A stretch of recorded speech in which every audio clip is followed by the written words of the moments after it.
Chapter 1186. However, it was an undeniable fact that the state preceptor's injuries had worsened. Clang! Boom! Ren Duxing suddenly turned around, and the battle sword and magic crystal were revived again. With a shocking sharpness and demonic power, he once again attacked the state preceptor. He wanted to take advantage of the victory to pursue an attack. In the distance, the inner demons pursed his lips playfully. The current situation was really ever-changing. No one could ever imagine what would happen in the next second. Facing the two divine artifacts, the state preceptor's heart was extremely heavy. He thought that Ren Duxing would really join forces with him to kill Qin Feiyang first. Who would have thought that it was just an act? Now, if Qin Feiyang were to choose a team again, there was no doubt that he would definitely stand with Ren Duxing. Qin Feiyang, he didn't put him in his eyes. But once Qin Feiyang gave the Chang Shui to Ren Duxing, he would definitely die. Therefore, he had the thought of retreating in his heart. State Preceptor, this old man will help you. However, at this moment, a hoarse shout resounded. Following closely, a white-haired old man rushed to the top of the clouds and appeared in the sight of the three. It was Elder Qin. The situation is really ever-changing and unpredictable. The inner demons muttered. But they couldn't figure out how this old man knew they were here. At the same time, a trace of panic crawled up Ren Duxing's face. The state preceptor's face was filled with ecstasy. Pointing at Ren Duxing, he shouted, "He is Mu Tianyang, quickly kill him. Mu Tianyang, your time of death has come." Elder Qin's eyes surged with a cold light, his divine power erupted, and he rushed towards Ren Duxing like an avalanche. Damn it! Ren Duxing's face was gloomy. For the state preceptor now, he had full confidence that he could kill him. But he didn't expect that Elder Qin would suddenly attack. Facing two fake gods, with his current state, even if he had two divine artifacts, it was impossible to win. Ren Duxing glanced at the two of them. Suddenly, with a wave of his hand, he recalled the two divine artifacts and rushed to the front of the inner demons. Then, he swept up the inner demons and rushed down without looking back. "Don't run!" The Imperial Preceptor and Old Qin roared and immediately chased after him. "Humph! If I want to leave, none of you can stop me." Ren Duxing snorted and sent a wisp of divine sense into the magic crystal. Rumble! A terrifying gravitational force surged toward the two of them like a tidal wave. The Imperial Tutor and Old Qin felt as if they had sunk into a quagmire. Their speed suddenly decreased. Old Man Qin held his breath. The Imperial Preceptor said in a deep voice, "That's right, it's the demonic crystal that belonged to the late Emperor. What a pity that the late Emperor's belongings have fallen into the hands of a devil." Old Man Qin cried out. While the two of them were talking, Ren Duxing opened a portal and sneered, "Go back and tell your Emperor that I will be back sooner or later." After saying that, Ren Duxing then turned around and darted into the portal with the inner demon and the magic crystal. That gravitational force also dissipated. The Imperial Preceptor and Old Man Qin immediately activated the power of the false god and blasted the portal, but they were still a step too late. The inner demons and Ren Duxing were teleported away. Damn it, damn it, damn it! The Imperial Preceptor cursed and flew into a rage. Mu Tianyang was the emperor of the previous dynasty and was an existence that could stand shoulder to shoulder with the late emperor. Letting him escape was equivalent to letting a tiger return to the mountain. Old Man Qin sighed, "It's my fault. If I had come earlier, you wouldn't have been injured so badly, and Mu Tianyang wouldn't have escaped." The Imperial Preceptor glanced at him and said, "Don't say that. If you hadn't come in time, I would have definitely died in their hands." "Them?" Old Man Qin raised his eyebrows and said, "You mean, Qin Feiyang has already joined forces with Mu Tianyang?" "Yes. I have already told His Majesty to get rid of him as soon as possible, but His Majesty was merciful. It's great now, isn't it? He and Mu Tianyang are in cahoots. Mu Tianyang is already troublesome enough. Now with this little bastard, there will be endless trouble. The Imperial Preceptor said angrily. Old man Qin frowned. The Imperial Preceptor's eyes flickered slightly as he asked suspiciously, but speaking of which, how did you know we were here? Are you following me? I followed you. You think too much. I just felt uneasy seeing that you guys haven't returned for so long, so I came to Hezhou to take a look. By the way, where are the enforcers you brought? Old man Qin asked. The Imperial Preceptor closed his eyes in pain and sighed, they probably all died in the hands of Qin Feiyang. This time, he wasn't pretending. Because those enforcers were his trusted subordinates. It would be strange if he didn't feel heartache when so many of them died. Old man Qin patted his shoulder and comforted him, don't be sad. Let's go back and tell His Majesty about this and let him decide. The Imperial Preceptor nodded. At the same time. Spiritual state. Desert of death. It was as hot as ever. Strong winds blew, and yellow sand filled the sky. In the desert, the traces of beasts were hard to find, and only one or two figures could be seen occasionally. Swish. Suddenly. Two figures appeared out of thin air above a sand dune. It was the inner demons and Renduxing. Renduxing put away the magic crystal, glanced at the desert below, and asked, do you still know where this place is? Of course. The inner demons said lightly. Renduxing said, we should have officially met here, right? Yes. The inner demons nodded. Renduxing said, how have I treated you? The inner demons was stunned and said, not bad. Then why did you betray me? Renduxing suddenly raised his head, stared at the inner demons angrily, and slapped at the inner demons. This change was very sudden. But the inner demons wasn't surprised at all. He raised his hand and punched. Boom! Renduxing was sent flying on the spot, blood gushing out of his mouth. You dare to attack me without using your divine sense or artifact. Do you want to die? The inner demons smiled in disdain. Renduxing stabilized his body and stared at the inner demons with a gloomy expression, letting the blood splatter. The inner demons smiled mockingly and said lightly, after fighting with the Grand Master for so long, you shouldn't have much divine sense left. Killing you is still not a problem. Renduxing said word by word, his eyes full of murderous intent. Then you can try. The inner demons crossed his arms in front of his chest and looked at him provocatively. Renduxing clenched his fists, his eyes flashing with a shocking cold light. After a long time, he took a deep breath and sneered, if I didn't give you the pill scripture back then, would you have today's achievements? Is this how you repay your benefactor? Give it to me. The inner demons smiled and said, don't get it wrong, I got the pill scripture with my own ability. What a joke. If I wanted to get the pill scripture back then, it would be easy.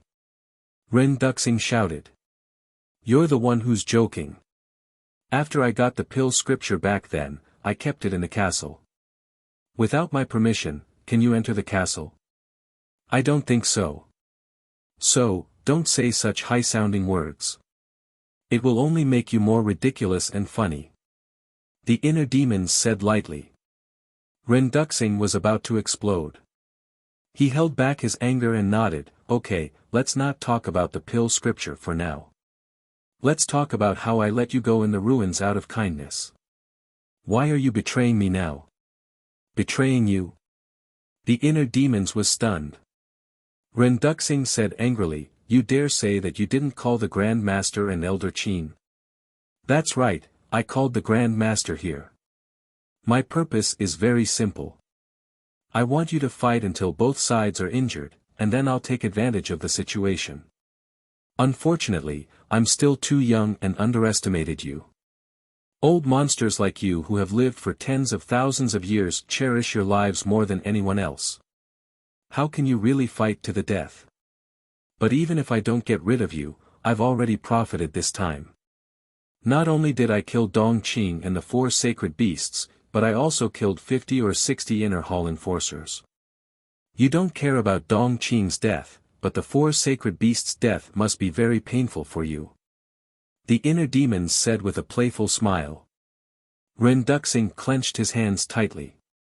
The 4 sacred beasts were loyal to him. In the early years, they accompanied him on expeditions. They were not only his most trusted subordinates, but also his partners. Thinking back, when he fought with Qin Batian, the 4 sacred beasts didn't die, but now they were killed by Qin Feiyang. How could he not hate him? The inner demons looked at him coldly and said, "As for Elder Qin, I'm also wondering why he came." The inner demons pondered. Could it be, suddenly? His eyes trembled slightly. With a thought, the killing intent floating in his chi sea emerged. This was the killing intent that Elder Qin gave him. Ren Duxing was surprised by the killing intent. The inner demons looked at Ren Duxing and said in a deep voice, "Help me see if this killing intent is still connected to Elder Qin." At that time, Elder Qin told him that he had already cut off the connection with this killing intent. But now, he couldn't help but wonder if Elder Qin had lied to him. Ren Duxing released a wisp of divine sense and rushed toward the killing intent.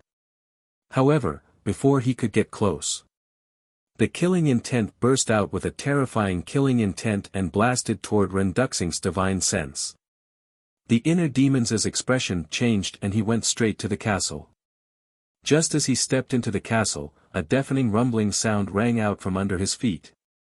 The killing intent and divine sense collided with each other, and a world-destroying wave of air suddenly emerged and rolled in all directions. For a moment, in this world, the void collapsed, the desert sank, and yellow sand flew all over the sky. Finally, the killing intent was shattered. But Ren Duxing's divine sense also disappeared by more than half. "Just you wait, I will never let you go." Ren Duxing couldn't help but roar. Whether it was his face or his eyes, they were full of weakness. When the wind calmed down, the inner demons appeared in the desert. Looking at Ren Duxing in the sky, his eyes flashed and he laughed. "It seems that your divine sense is really not much left." Ren Duxing's face darkened. The inner demons flew up and laughed. "Tell me, how much is left? 10? 5? Or is there only one last wisp of divine sense left?" Ren Duxing said sternly, "If you dare to talk nonsense again, don't blame me for being ruthless. If you really wanted to kill me, you would have done it long ago. Why wait until now? I think you still need me to help you with something." The inner demons teased. If he had no value, Ren Duxing would have definitely joined forces with the Imperial Advisor to kill him in the Magic Dragon Mountain range. Haha, Ren Duxing laughed and mocked, "You are so smart, you can think of anything, but in the end, you were still tricked by Elder Qin." Chapter 1187. If Elder Qin really cut off the connection with the killing intent, it wouldn't wake up on its own. Because after cutting off the connection, the killing intent would only listen to Qin Feiyang's orders. In other words, the killing intent would only attack when Qin Feiyang asked it to. But just now, the killing intent woke up on its own without the inner demons saying anything. This meant that Elder Qin didn't cut off the connection with the killing intent at all. In other words, Elder Qin tracked his location based on the killing intent. The inner demons clenched his hands and sneered, "These old foxes, none of them are trustworthy." They thought that Elder Qin was a good person. But they didn't expect that he was also harboring evil intentions. "You must be very angry." Ren Duxing laughed gloatingly. The inner demon sneered and said, "Don't gloat. Do you know Lu Xingchen's current situation?" "What do you mean?" Ren Duxing's face darkened. "Dong Qing has explained everything in detail. You asked Zhang Jin to go to the capital to find Lu Xingqian to get the divine bone, but Lu Xingqian is now in Elder Qin's hands. The inner demon said. Ren Duxing stepped forward, grabbed the inner demon's clothes, and shouted, "Speak clearly, what's going on? Let go." The inner demons raised his eyebrows. "Speak." Ren Duxing roared. "I told you to let go." The inner demons lowered his voice and said word by word. Ren Duxing stared at the inner demons aggressively, but in the end, he compromised and let go of the inner demon's clothes. "Before going to He province to find you, I went to see Lu Xingqian and saw through his identity, so I handed him over to Elder Qin. He should be in the prison of God now. So even if Zhang Jin went to the capital, he wouldn't have a chance to see him." The inner demons laughed. "Bastard!" Ren Duxing suddenly went crazy with anger. But suddenly, he smiled, a very bright smile. The inner demons frowned. Ren Duxing looked at the inner demons and said, "Do you remember that I told you that I know Zhuge Mingyang's secret?" The pupils of the inner demons shrank slightly. Ren Duxing said, "This matter was investigated by Lu Xingqian. If you want to know the truth, go find him." The inner demons narrowed their eyes. It was obvious that Ren Duxing wanted to use this point to make him go to the imperial capital to rescue Lu Xingqian. "You want to rescue Lu Xingqian without expending a single soldier? Your wishful thinking is really good. But I'm afraid you'll be disappointed. I don't really want to know the truth." The inner demon sneered. "Really? Then what if I say that Zhuge Mingyang and the eldest prince are biological brothers?" Ren Duxing joked. "Biological brothers?" The inner demons trembled. "That's all I can tell you. You can ask Lu Xingqian yourself." Ren Duxing chuckled. After that, he opened a portal, turned around, and left without looking back. Biological brothers, the inner demons muttered to themselves.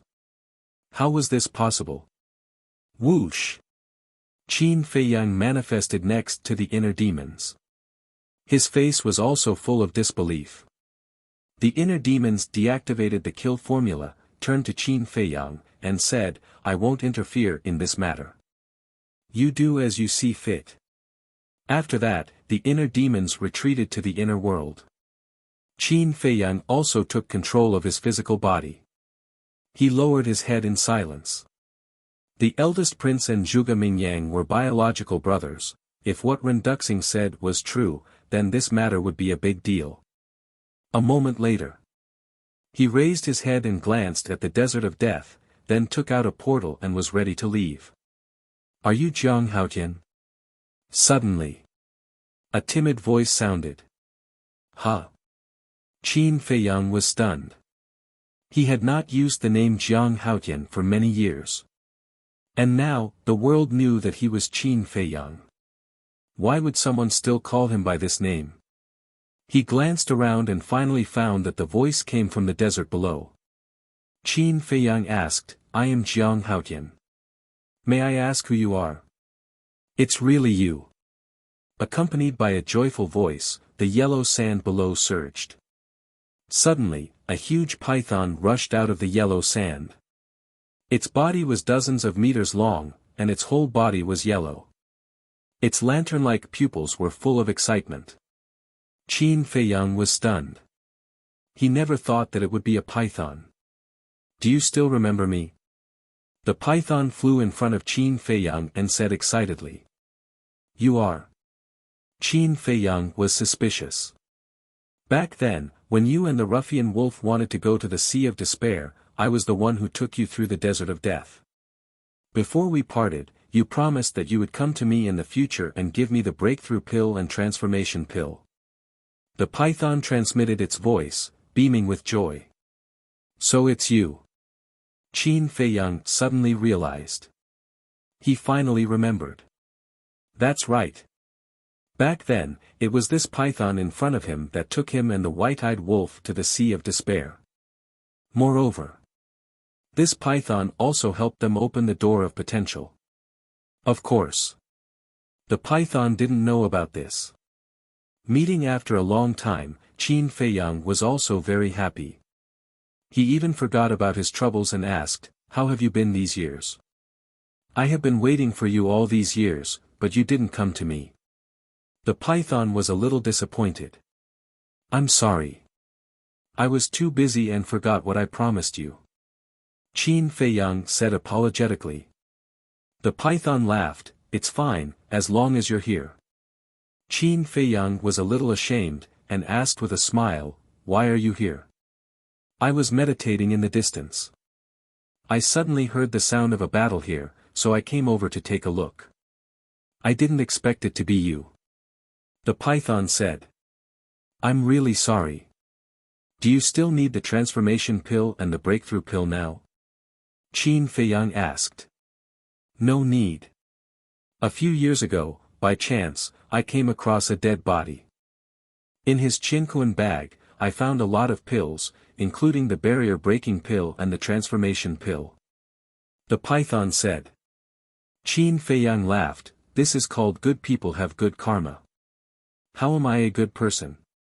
I was just lucky." The python was a little shy. Qin Feiyang sized it up.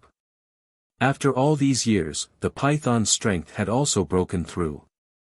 6-star War Emperor. In this desert, it was already strong enough to dominate. Suddenly, he made the next decision in his heart and smiled, "Are you willing to leave with me?" "Leave?" The python was a little stunned, obviously not expecting Qin Feiyang to ask such a question. "Of course, I won't force you. If you don't want to, I will leave behind some pills, enough for you to break through to the War Master," Qin Feiyang said. "I'm willing."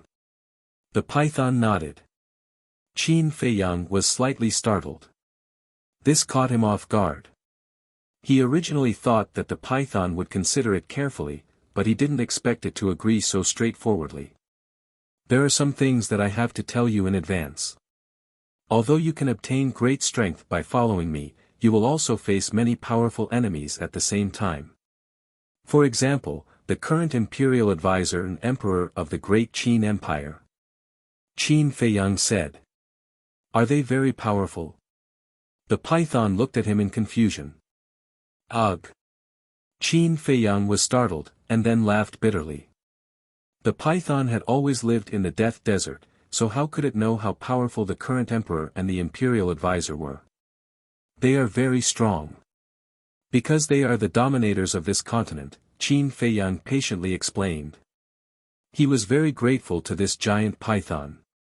Back then, if he were to rely on himself, it would take at least a few years to cross this desert.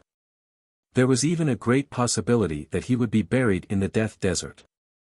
After all, at that time, he was only a martial ancestor. He was like this. As long as he was indebted to someone, whether it was a human or a beast, he would repay it double. Hearing Qin Feiyang's explanation, the python sighed, "I didn't expect that there would be such a terrifying existence in this world." "What about you?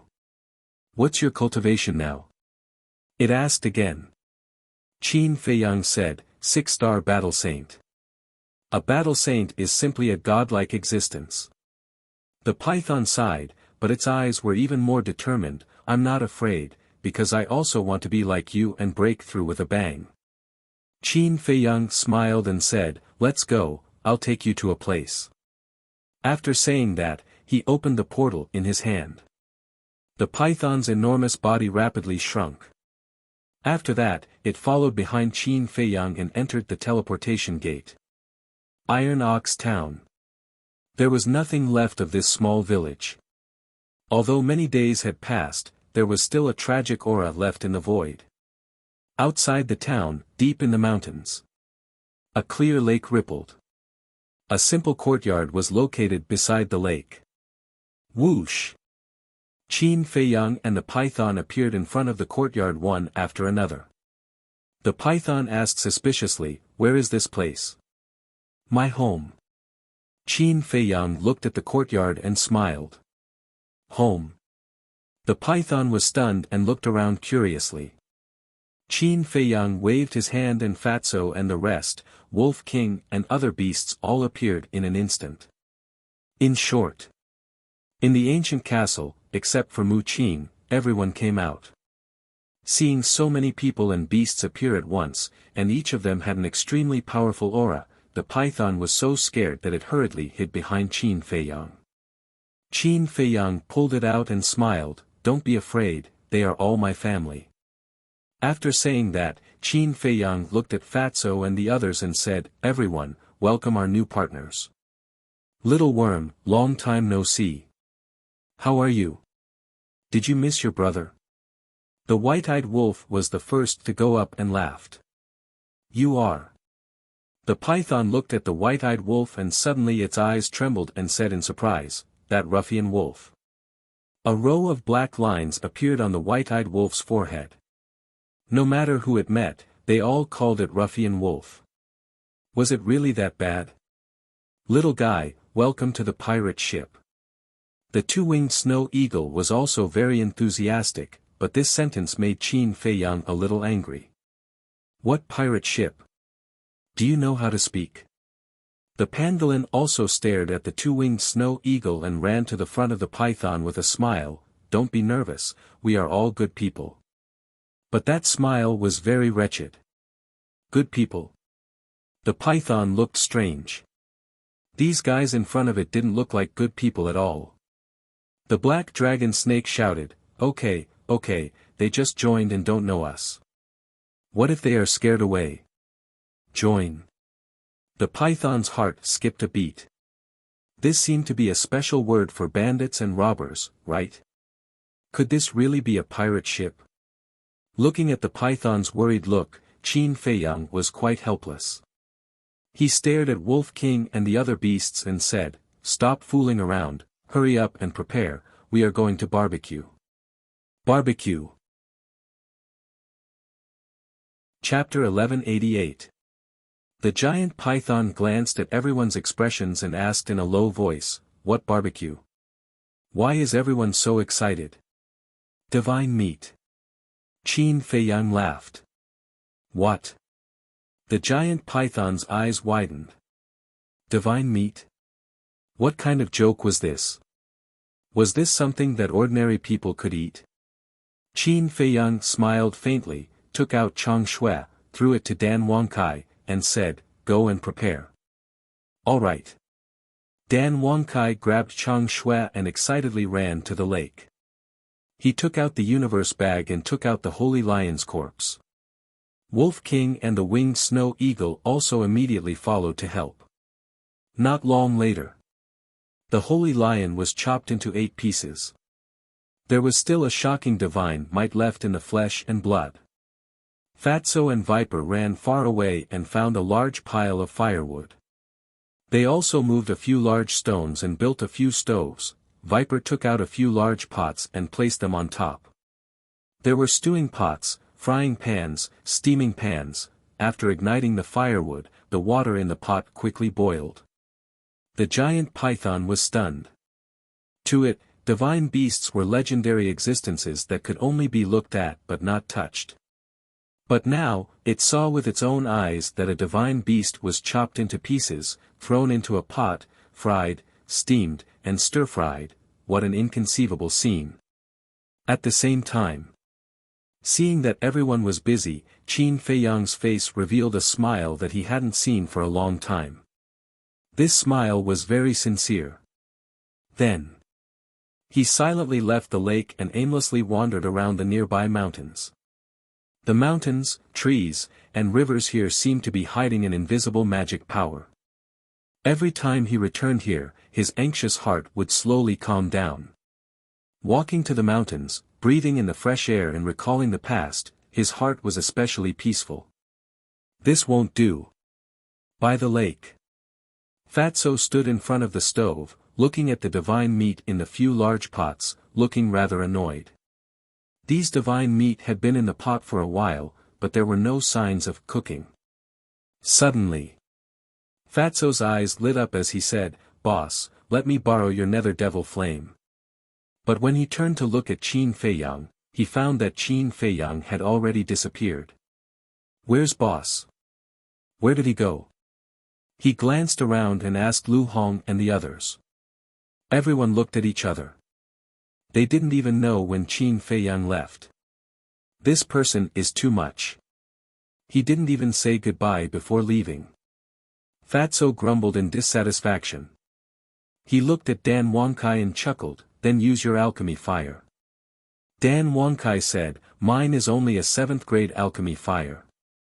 Fatso urged, there's not much difference between rank 7 and rank 8. Hurry up. All right. Dan Wankai nodded. With a thought. A palm-sized alchemy fire appeared. It was the 7th grade alchemy fire that he obtained from the Divine Python tribe's leader. A 7th grade alchemy fire was equivalent to a battle sage. Although it was still far from a false god, it was still better than ordinary dry firewood. I'll go find Qin Feiyang.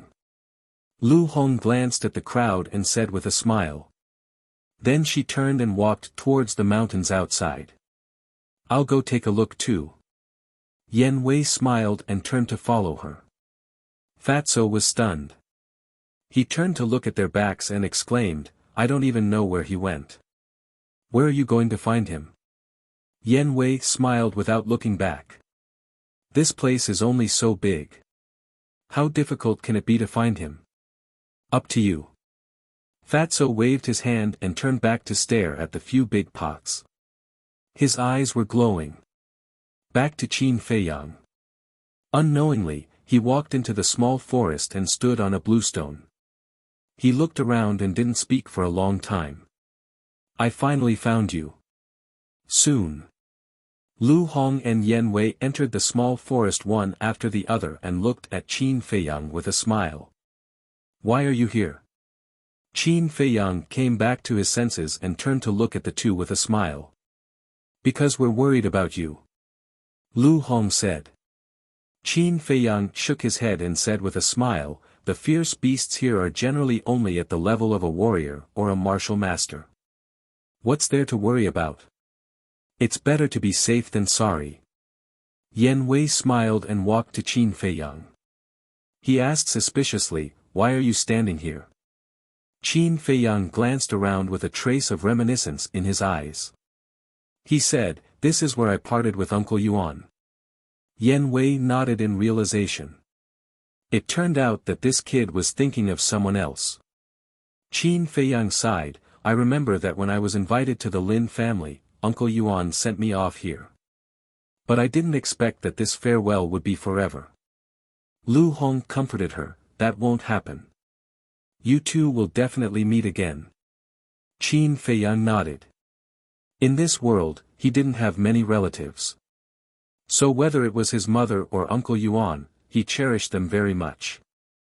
Lu Hong sighed. Suddenly, she seemed to have thought of something and asked, oh right, do you plan to save Lu Xingqian?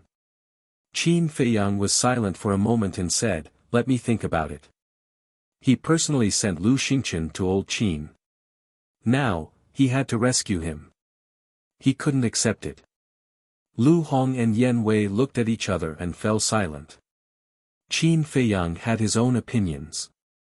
They couldn't give any opinions. They could only silently guard him. Time passed little by little. After some time, Yen Wei suddenly raised his head and looked at the Iron Ox town not far away. They were not far from the Iron Ox town. They could see it if they raised their heads. Yen Wei seemed to have discovered something. There was a trace of suspicion in his eyes. But he didn't say anything and quickly withdrew his gaze. But soon, he raised his head again and looked at the Iron Ox town. The suspicion in his eyes was even stronger. Suddenly, he looked at Qin Feiyang and asked, is there anyone else in the Iron Ox town? Qin Feiyang was stunned. He shook his head and said, no, why do you ask? No. Yen Wei frowned and muttered, then why did I sense a Taoist's aura in the Iron Ox town? A human's aura. Qin Feiyang was surprised. He raised his head and looked at the Iron Ox town. Sure enough. He was also in the Iron Ox town. He sensed a weak aura that was difficult to distinguish. But he was sure that it was a person. Whoosh! Immediately, he turned into a stream of light and rushed towards the Iron Ox town. Yen Wei and Lu Hong quickly followed.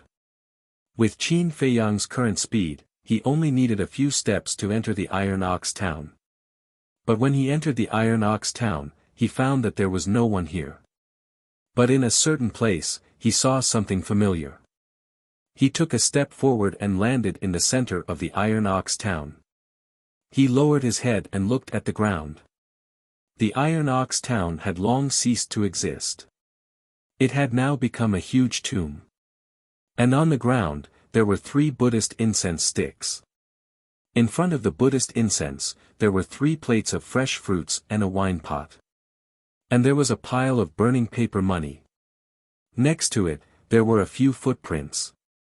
Obviously, someone had been worshipping here before. Qin Feiyang shouted, "Go and find it. I want to know who was worshipping here just now." Yen Wei and Lu Hong nodded and immediately split up to search. Qin Feiyang looked at the Buddhist incense, fruits, and wine pot on the ground. His eyes flickered. Not long after, Yen Wei and Lu Hong came back. Yen Wei shook his head and said, "The aura has disappeared."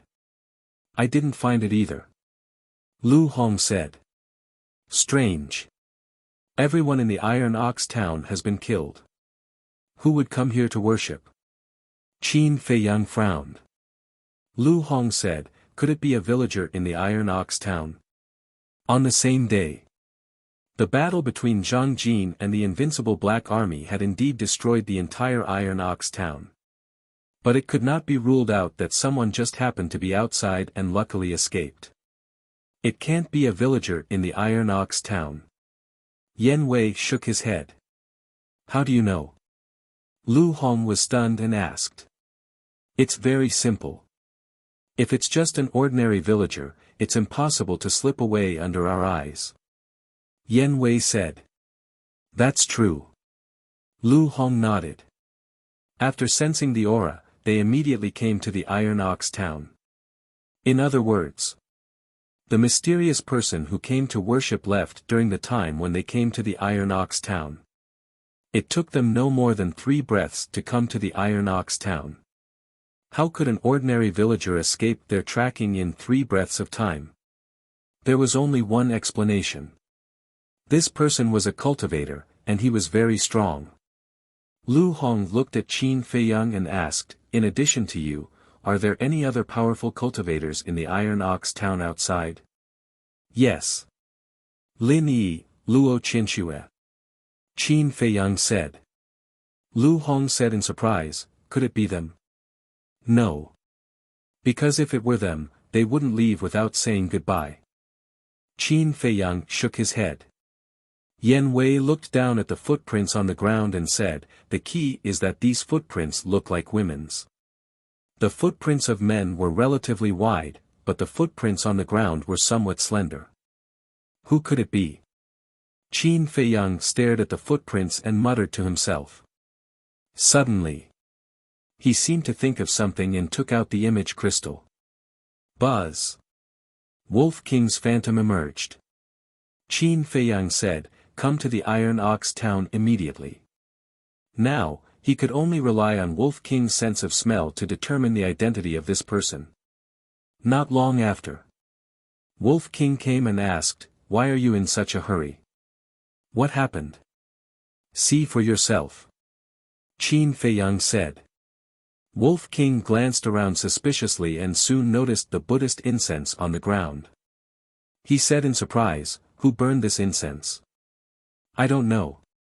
This person just left not long ago." "Smell it with your nose and see if you can distinguish his identity," Qin Feiyang said. "Okay." Wolf King nodded. He closed his eyes and sniffed with force. Strange, after a long time, he opened his eyes. His eyes were full of confusion. "What's wrong?" Lu Hong asked. Wolf King said, This smell is very special. It's the body fragrance of 2 women. 2 women. Lu Hong looked startled and asked, is it Lin Yi and Luo Qianxue? It's not them. Because I am very familiar with their body fragrance. I can smell it at once. And these 2 body fragrances, I also have a sense of déjà vu, but it feels very strange. Wolf King said. Familiar? Strange? Isn't this contradictory? Lu Hong frowned. Wolf King said, yes, it's so contradictory. That's why I said it's very special. Qin Feiyang said, that is to say, we have seen these 2 women before. We must have seen them before. Otherwise, I wouldn't feel familiar. Chapter 1189.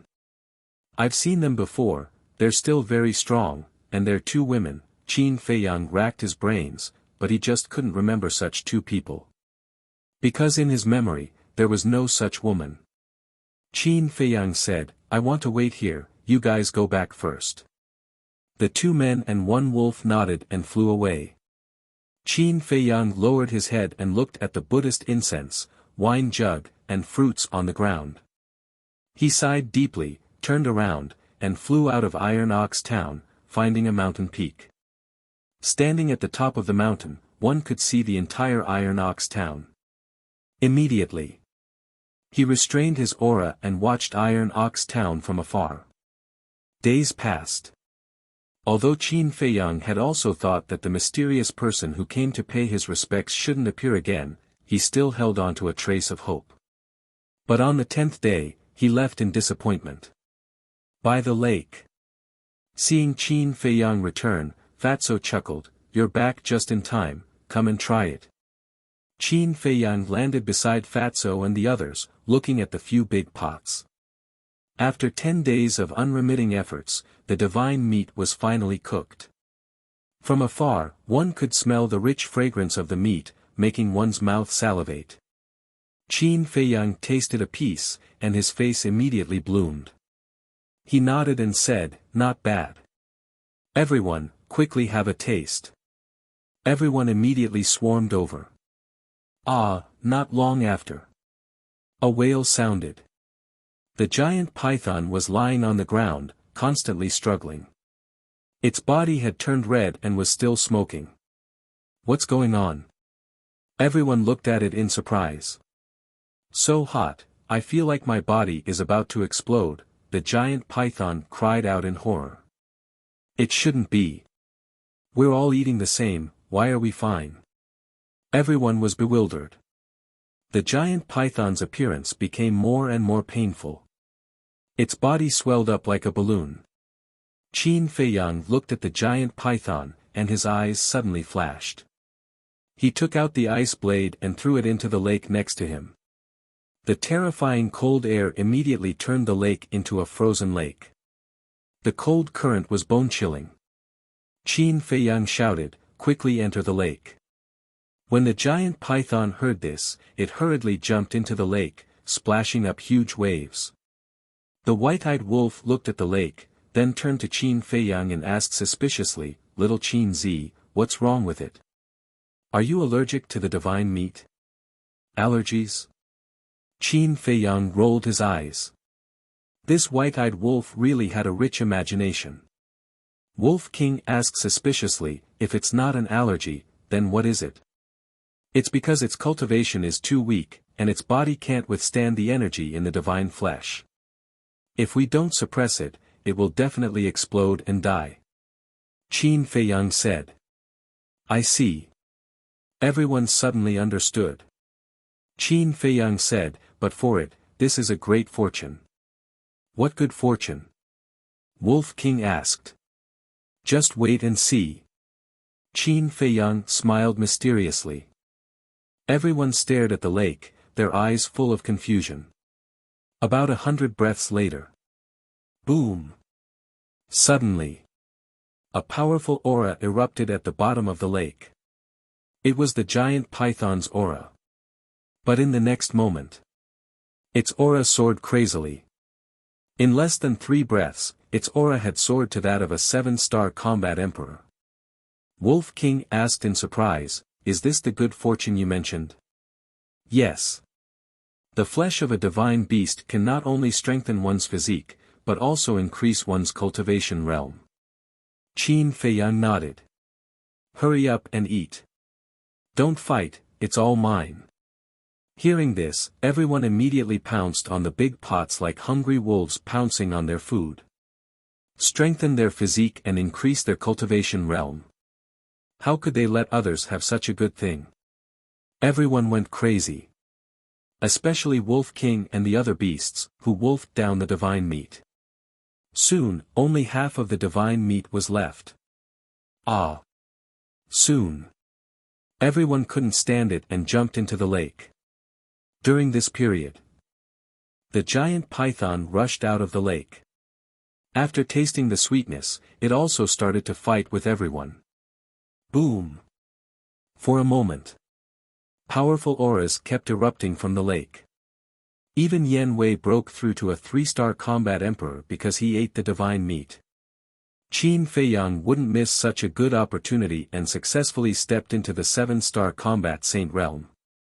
However, after breaking through a small realm, the benefits that the divine meat brought to everyone obviously began to weaken. The sky gradually darkened. Several big pots of divine meat were all wiped out, not even a little bit of heat was left. Everyone sat cross-legged by the lake, refining the energy in the divine meat. Only the giant python was still in the lake. Its cultivation was too weak. For it, if it didn't rely on external help, it wouldn't be able to digest such a great supplement. And its cultivation had already stepped into the 9-star combat emperor realm. Qin Feiyang had also helped it open the door of potential and was currently trying to break through to the War Master realm. Time passed quietly. Early morning. The morning sun rose slowly, and the warm sunlight dispelled the remaining cold air of the night. Yan Wei was the first to wake up. When he opened his eyes, 2 rays of light burst out from his eyes. Comfortable. He stood up, exuding a tyrannical aura. In just one night, his body had become much more robust. His entire person looked as if he had been reborn. Phew! He let out a long breath of turbid air, turned around, and glanced at Qin Feiyang and the others. He then stood to the side, silently protecting everyone. Noon. Boom. Qin Feiyang, who was meditating with his eyes closed, suddenly trembled, and a mighty holy aura emerged. Is he going to break through again? Yan Wei's gaze trembled as he looked at Qin Feiyang in surprise. Qin Feiyang's holy aura continued to soar, as if he was about to break through to the 8-star combat saint realm. But in the end, his holy aura stopped at the peak of the 7-star combat saint realm. He was just one step away from becoming an 8-star combat saint. What a pity. Qin Feiyang opened his eyes and retracted his holy aura. A trace of disappointment appeared on his face. You should be content. Yan Wei smiled. Qin Feiyang looked up at him and smiled. Yes, he should be content. Although he was not as exaggerated as the giant python, who could break through several realms in a day, to be able to break through from the 6-star combat saint realm to the peak of the 7-star combat saint realm was a very big gain. In fact, he had gained more than the giant python. This was because the time and energy required for a combat saint to break through a small realm was much more than that of a combat emperor. Moreover, his cultivation was now at the peak of the 7-star combat saint realm. It would not be long before he broke through again and stepped into the 8-star combat saint realm. It could be said that, in just one night, his strength skyrocketed several times. He was also getting closer and closer to the combat emperor realm. As long as he broke through to the combat emperor realm and activated the kill formula, he would be invincible against anyone below the false god realm. He might even be able to fight against a false god. Qin Feiyang took a deep breath and calmed down the excitement in his heart. He looked at Yan Wei and asked with a smile, "What about you? How was your gain?" very good. Not only did I break through to the 3-star combat emperor realm, but my physical body is also much stronger than before. I feel that I can kill someone of the same realm in an instant with just the strength of my physical body. Yen Wei said with undisguised joy. That's right. Our biggest gain this time is not our cultivation, but our physical body. The Saint Lion has the body of a false god, and its flesh contains the power of a false god. We ate its divine flesh, which is equivalent to our physical body being tempered by the power of a false god. Whether it is toughness or strength, they have all been greatly improved. I also feel that I can kill someone of the same realm in an instant with a punch. Qin Feiyang clenched his fists tightly. He could clearly feel the explosive power in his body. Yen Wei smiled and said, although the Saint Lion is not a true war god, it is still a divine beast. The benefits it brings are naturally unimaginable. Qin Feiyang nodded. But then again, if a false god-level divine beast could bring such great benefits to everyone, how shocking would it be if it was a true war god-level divine beast? Unfortunately, a true war god-level divine beast could no longer be found in this world. Otherwise, he would really want to try. Time flew by. Viper and Dan Wangkai also woke up one after another. Viper finally broke through to the 1-star combat emperor realm. Dan Wangkai also broke through to the 2-star combat emperor realm. After that, Fatso and the white-eyed wolf also woke up one after another. Their cultivation was much weaker than Qin Feiyang, and they broke through 2 small realms consecutively. For example, the white-eyed wolf and the 2-winged snow eagle were both 6-star battle saints now. At the same time, it also showed that the white-eyed wolf's talent and potential were indeed much stronger than the 2-winged snow eagle. Because when the 2-winged snow eagle stepped into the battle saint realm, the white-eyed wolf was only a war master. In short, everyone's strength had undergone earth-shattering changes. In the end, everyone had already woken up. Only the giant python was still in the lake and had not appeared. And the lake did not have any movements. A thick layer of ice had already formed on the surface of the lake. White mist rose and cold air filled the air. Everyone stood by the lake and stared at the surface of the lake. They could not help but worry. The white-eyed wolf said, "Do you think this guy is dead? Shut your crow's beak." Qin Feiyang glared at it. Although there was no movement in the lake, the giant python's aura did not disappear. This meant that it was still refining the energy of the divine flesh. A moment later, Qin Feiyang retracted his gaze and looked at everyone. It should be a long time before it comes out. Take advantage of this time to stabilize your cultivation. Everyone nodded. Except for Lu Hong and Yen Wei, everyone else sat cross-legged on the ground and closed their eyes to cultivate. Lu Hong walked to Qin Feiyang's side and whispered, "Should we think of a way to deal with Zhang Jin?" Yen Wei said suspiciously, "We don't even know where he is now. How can we deal with him?" Qin Feiyang said, "He is in the imperial capital. With old man Qin guarding the pagoda, how can he sneak into the imperial capital?" Yen Wei was surprised. Qin Feiyang said, "Old man Qin is indeed guarding the pagoda, but don't forget, old man Qin left before. But we can't be sure that he is in the imperial capital now. After all, he went to find Lu Xingqian. When he learned that Lu Xingqian had fallen into old man Qin's hands, he would definitely leave the imperial capital immediately." Yen Wei said. "No. At first, no one knew that Lu Xingqian had fallen into old man Qin's hands except for me. Zhang Jin naturally wouldn't know. And when he entered the imperial capital and found that he couldn't contact Lu Xingqian, what do you think he would do? If it were you, what would you do in such a situation?" Qin Feiyang sneered. "What would I do?" Yen Wei frowned and said, "If it were me, I would probably leave immediately or stay to inquire about the situation." Yes. If it were anyone else, they would probably leave immediately like you. But Zhang Jin is different. He would definitely stay to inquire about the situation. Chapter 1190. Why? Yan Wei was suspicious. Qin Feiyang said, because of his conceit. He is not just conceited. Lu Hong smiled coldly and looked at Qin Feiyang. When Dong Qin confessed, she also said that he wanted to use you as a stepping stone. Stepping stone. Qin Feiyang was stunned. That's right. After following Mu Tianyang, not only did his strength soar, but his self-confidence and vanity also began to inflate. Lu Hong shook her head and sneered. Among the younger generation in the world, who dared to say that they would use Qin Feiyang as a stepping stone?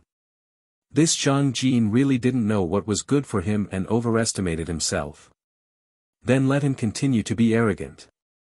Qin Feiyang smiled faintly.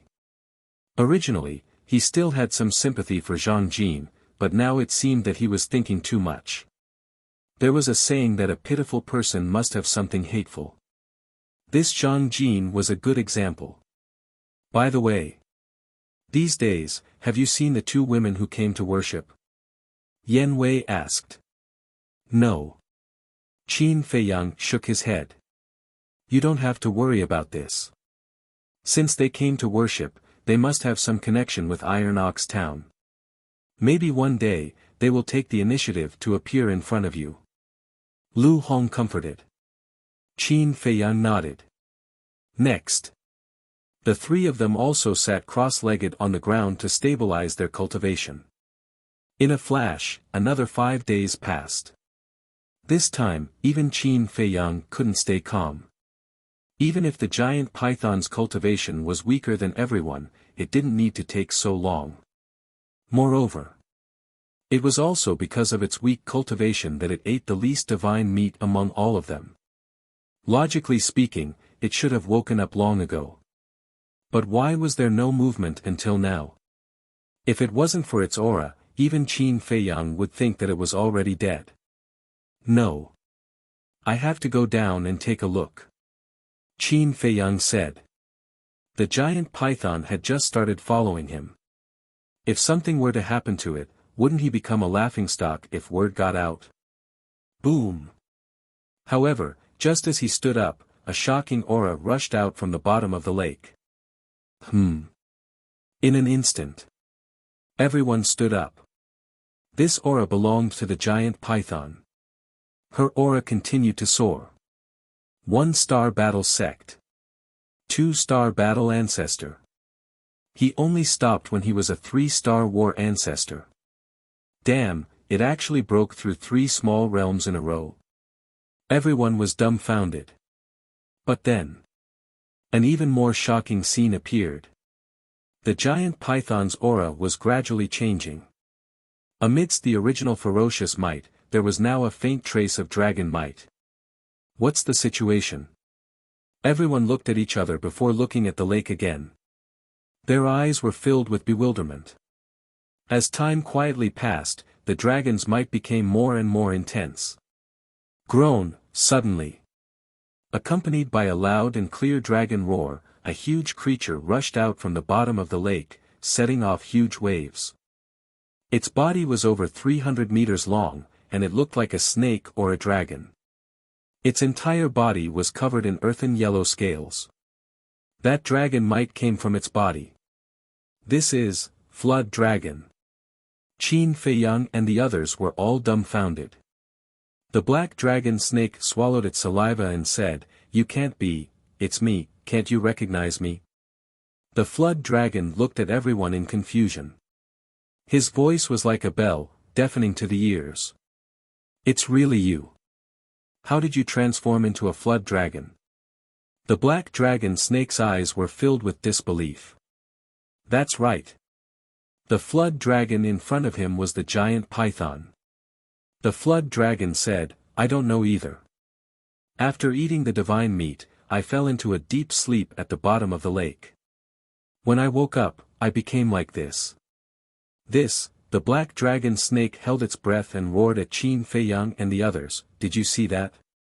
This is called a great fortune. What is our little harvest? Everyone couldn't help but laugh bitterly. Indeed. Compared to the giant python, their little harvest was like heaven and earth. One had to know. Whether it was a snake or a python, as long as it transformed into a flood dragon, it was equivalent to a fish leaping through the dragon's gate, a true rebirth.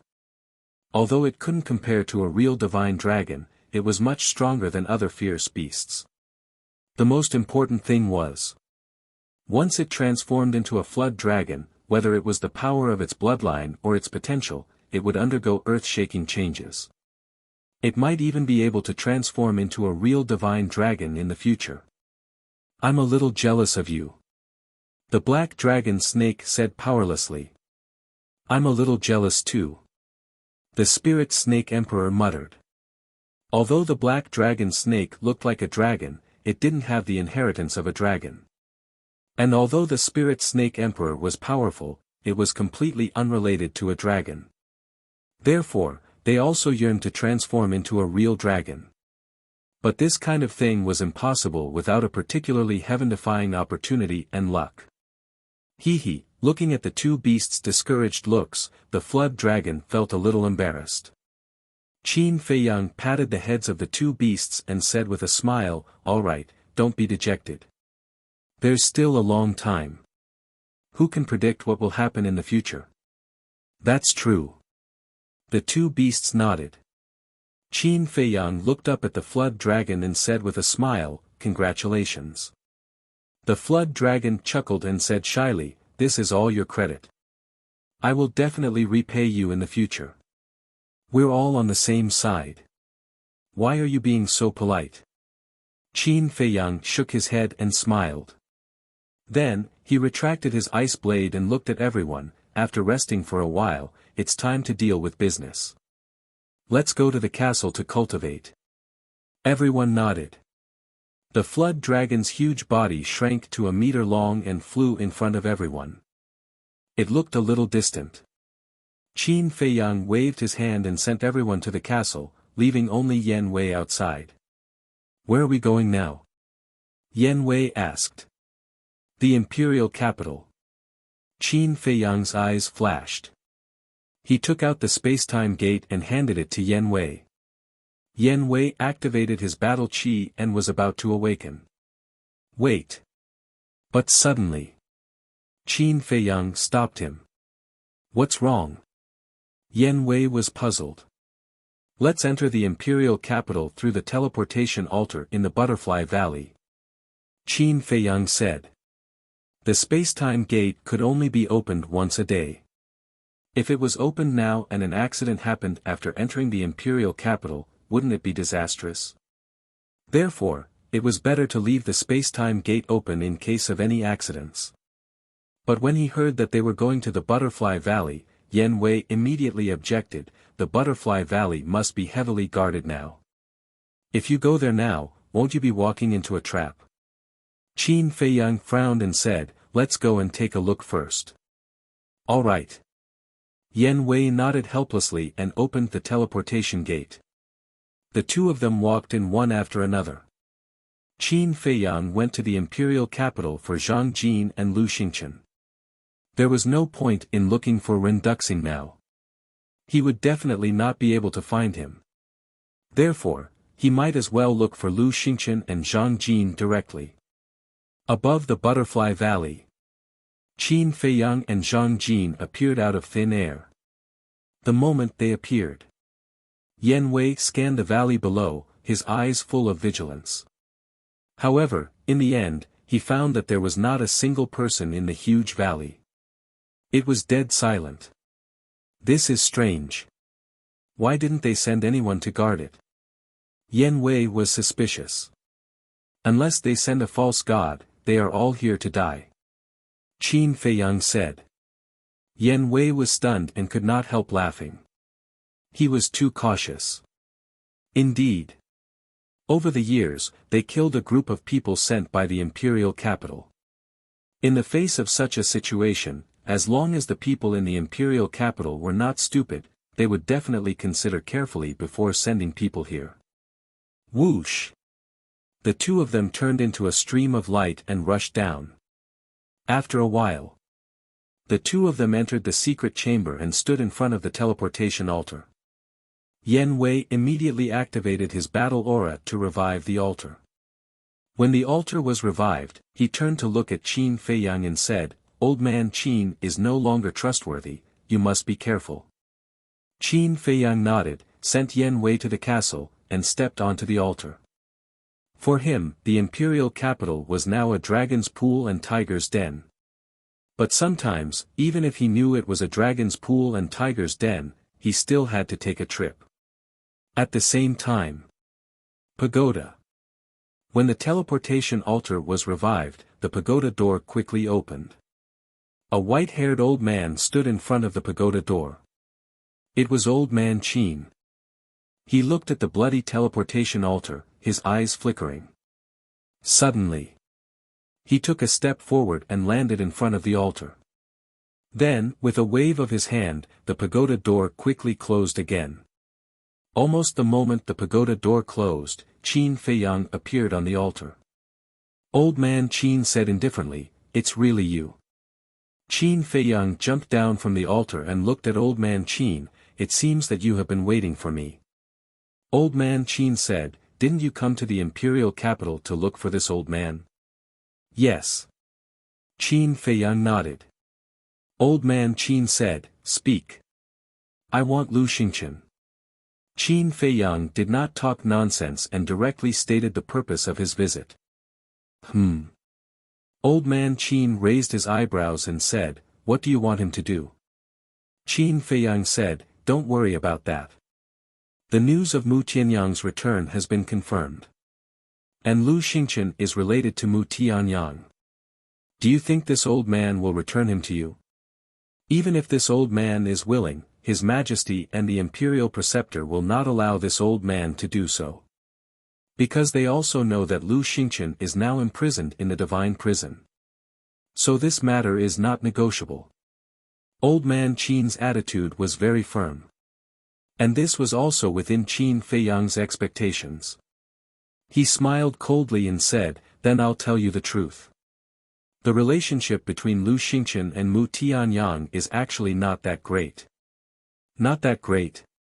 Old man Qin was stunned and frowned. "Didn't you tell this old man that Lu Xingqian is Mu Tianyang?" Qin Feiyang said indifferently, "If I didn't say that, would you do your best to help me watch over him?" Old man Qin's face darkened slightly and asked, "Then who is Mu Tianyang's real body?" Qin Feiyang said, "Didn't you see it? It's the person who fought with the Imperial Preceptor in the hinterland of the magical Dragon Mountains." Old man Qin stared at Qin Feiyang in silence. He really didn't know which of Qin Feiyang's words was true and which were false. Qin Feiyang said indifferently, "Mu Tianyang is omnipotent and only I can find him.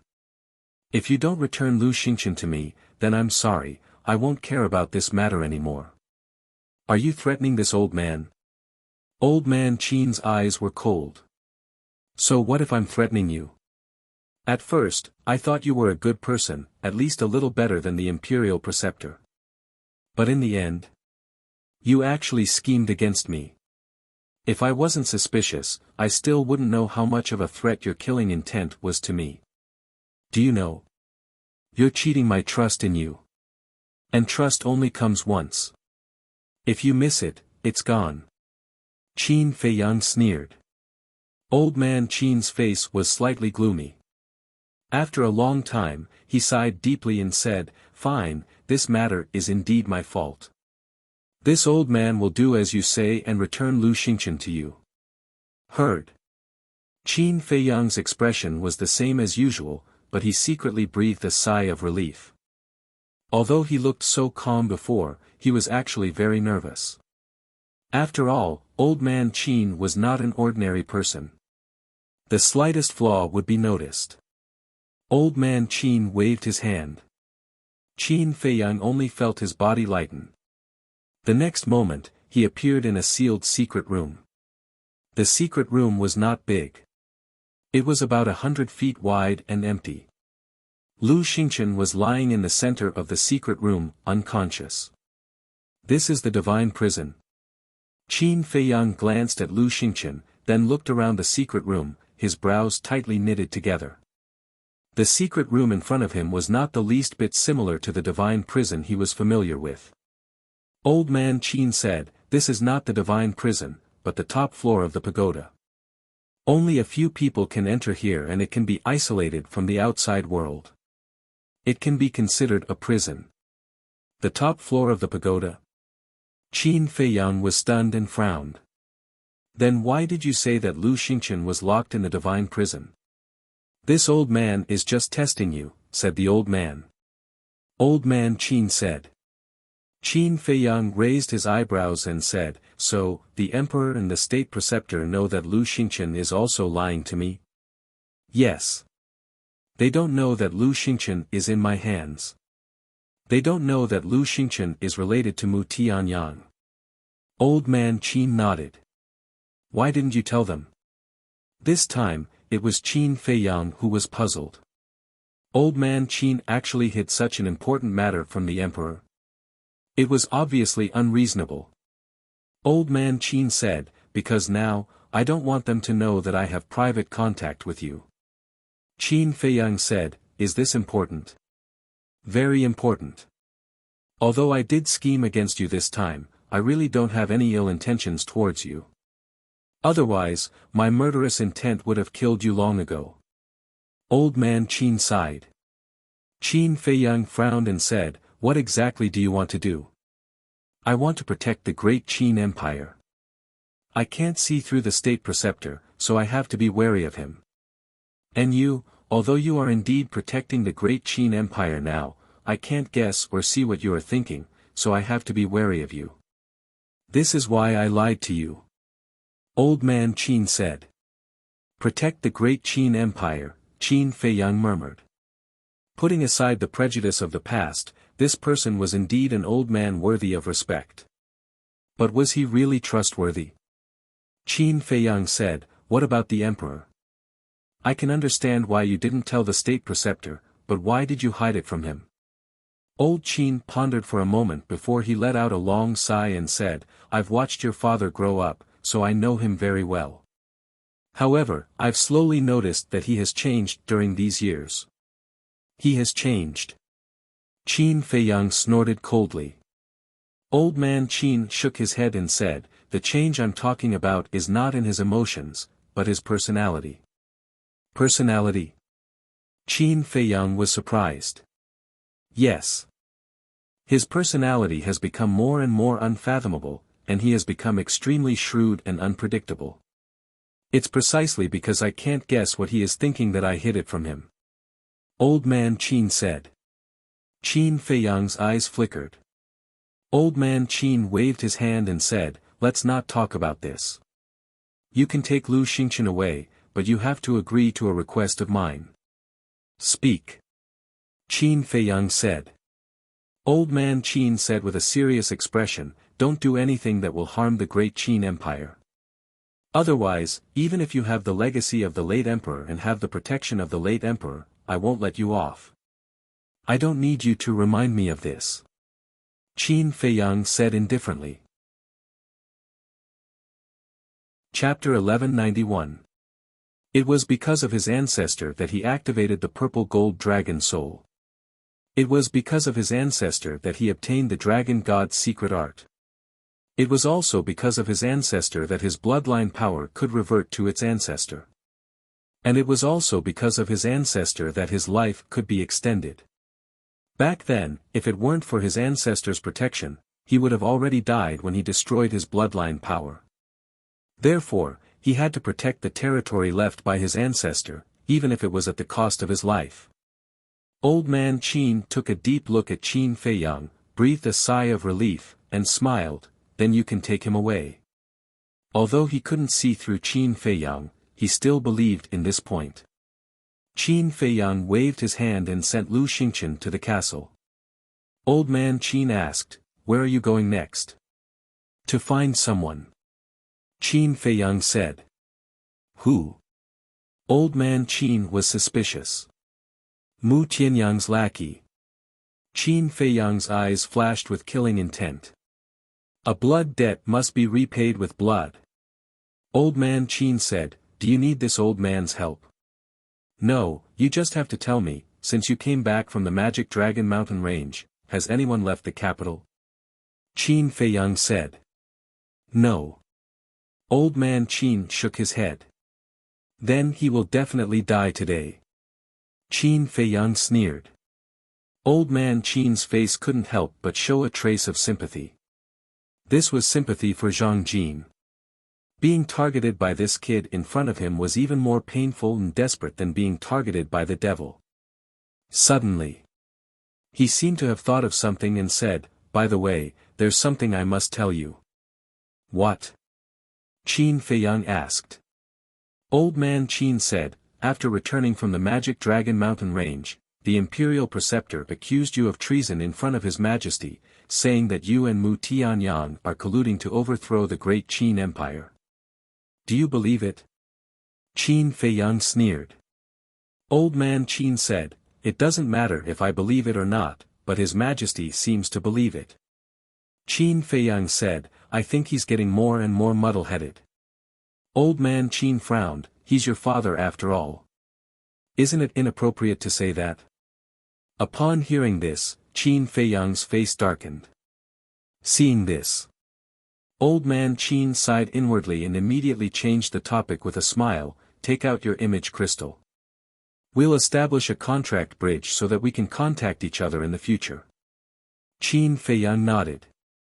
After the contract bridge was established, Old man Qin brought Qin Feiyang to the first floor of the pagoda. He smiled and said, go do your work. If you need any help, don't hesitate to let me know. Qin Feiyang glanced at him, then turned and walked towards the tower door. Old man Qin waved his hand and the pagoda door opened. Just as Qin Feiyang walked out of the pagoda, a terrifying aura came from afar. He immediately raised his head to look, a cold glint flashing in his eyes. It's the Imperial Tutor. Old man Qin's expression also changed. He hurriedly walked to Qin Feiyang's side and said in a deep voice, go to the top floor and hide. After saying that, with a wave of his hand, Qin Feiyang instantly disappeared without a trace. Not long after, an old man in white broke through the air and landed on the square in front of the pagoda. Who else could it be but the State Preceptor? Old man Qin smiled calmly and asked, State Preceptor, where are you going? Nowhere. The State Preceptor was also full of smiles. Old man Qin asked suspiciously, then what are you doing here? Don't tell me you're here to enjoy the scenery. There's nothing to see here. I'm busy every day. How can I have time for such boring things? I'm here this time with His Majesty's Imperial Edict.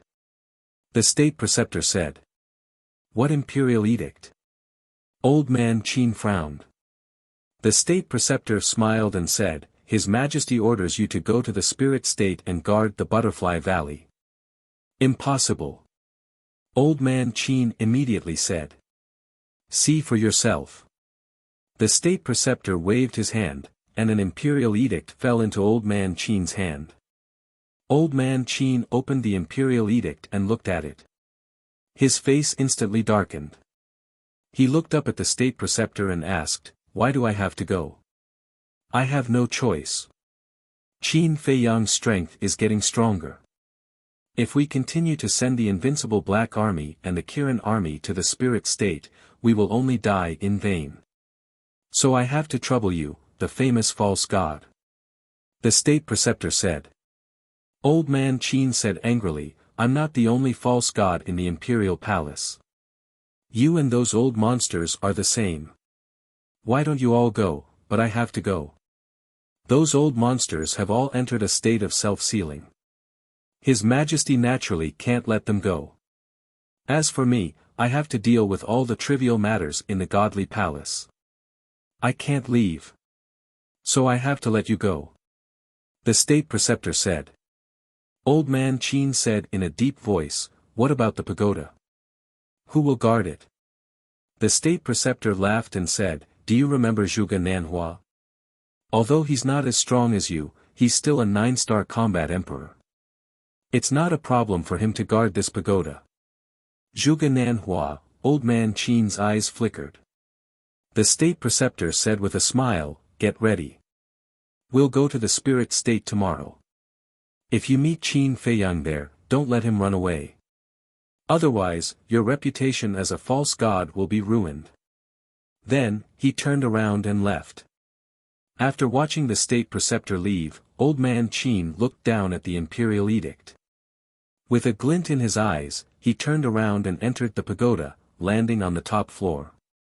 What is the state preceptor doing here? Qin Feiyang asked. See for yourself. Old man Qin threw the imperial edict to Qin Feiyang. Qin Feiyang caught the imperial edict and looked at old man Qin suspiciously. He opened the imperial edict and smiled. I didn't expect them to think that I'm so important. They want me, a false god, to guard the Butterfly Valley just to deal with you. Do you think you're so awesome? You think you're special? Old man Qin said angrily. Don't you think so? Qin Feiyang retorted. Old man Qin rolled his eyes at him with an irritated expression. Qin Feiyang smiled. Actually, this is a good thing. I often go to the Forgotten Continent. With you around, it'll be more convenient. Of course, I know that. What I'm worried about is that if I'm not in the imperial capital, the state preceptor will be even more lawless. Because no one can suppress him. Old man Qin said. Qin Feiyang said, aren't there other false gods? They're all sealing themselves. They won't care about what happens outside. Unless it's like last time, when you brought 2 false gods to the imperial capital. Most importantly, the person who will guard the pagoda is Zhuge Nanhua. Old man Qin rubbed his temples. He had a headache. Zhuge Nanhua. Qin Feiyang frowned. This name sounded familiar. Old man Qin said, don't you remember? Zhuge Nanhua is Zhuge Mingyang's great-grandfather. He's also the Hall Master of the Law Enforcement Hall. So it's him. Qin Feiyang was enlightened. This person's cultivation is also very strong. I heard that he has reached the peak of the 9-star combat emperor realm. He's only 1 step away from the false god realm. But that's not the point.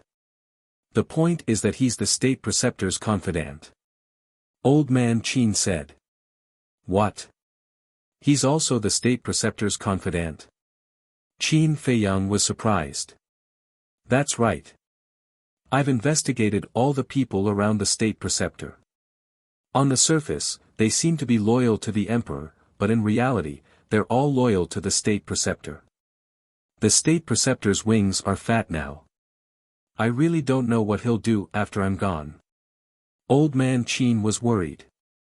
Qin Feiyang's eyes flashed and said, don't worry and go to the Butterfly Valley. I'll investigate the state preceptor. You. Old man Qin looked at Qin Feiyang strangely and said, it's not that I don't trust you. It's just that this matter is too difficult. You can't even get close to him. How are you going to investigate him? Investigating a person doesn't necessarily mean getting close to him. In short, I'm confident. Qin Feiyang said. Seeing Qin Feiyang's confident face, old man Qin frowned and nodded. Well, I'll leave this matter to you. Qin Feiyang nodded and said, send me out. Old man Qin brought Qin Feiyang directly to the square in front of the pagoda. Qin Feiyang waved his hand and opened the portal. There's one more thing. I want to remind you. Don't cause trouble in the imperial capital in the future. Because not only are there other false gods hiding in the imperial capital, but there's also a powerful divine artifact.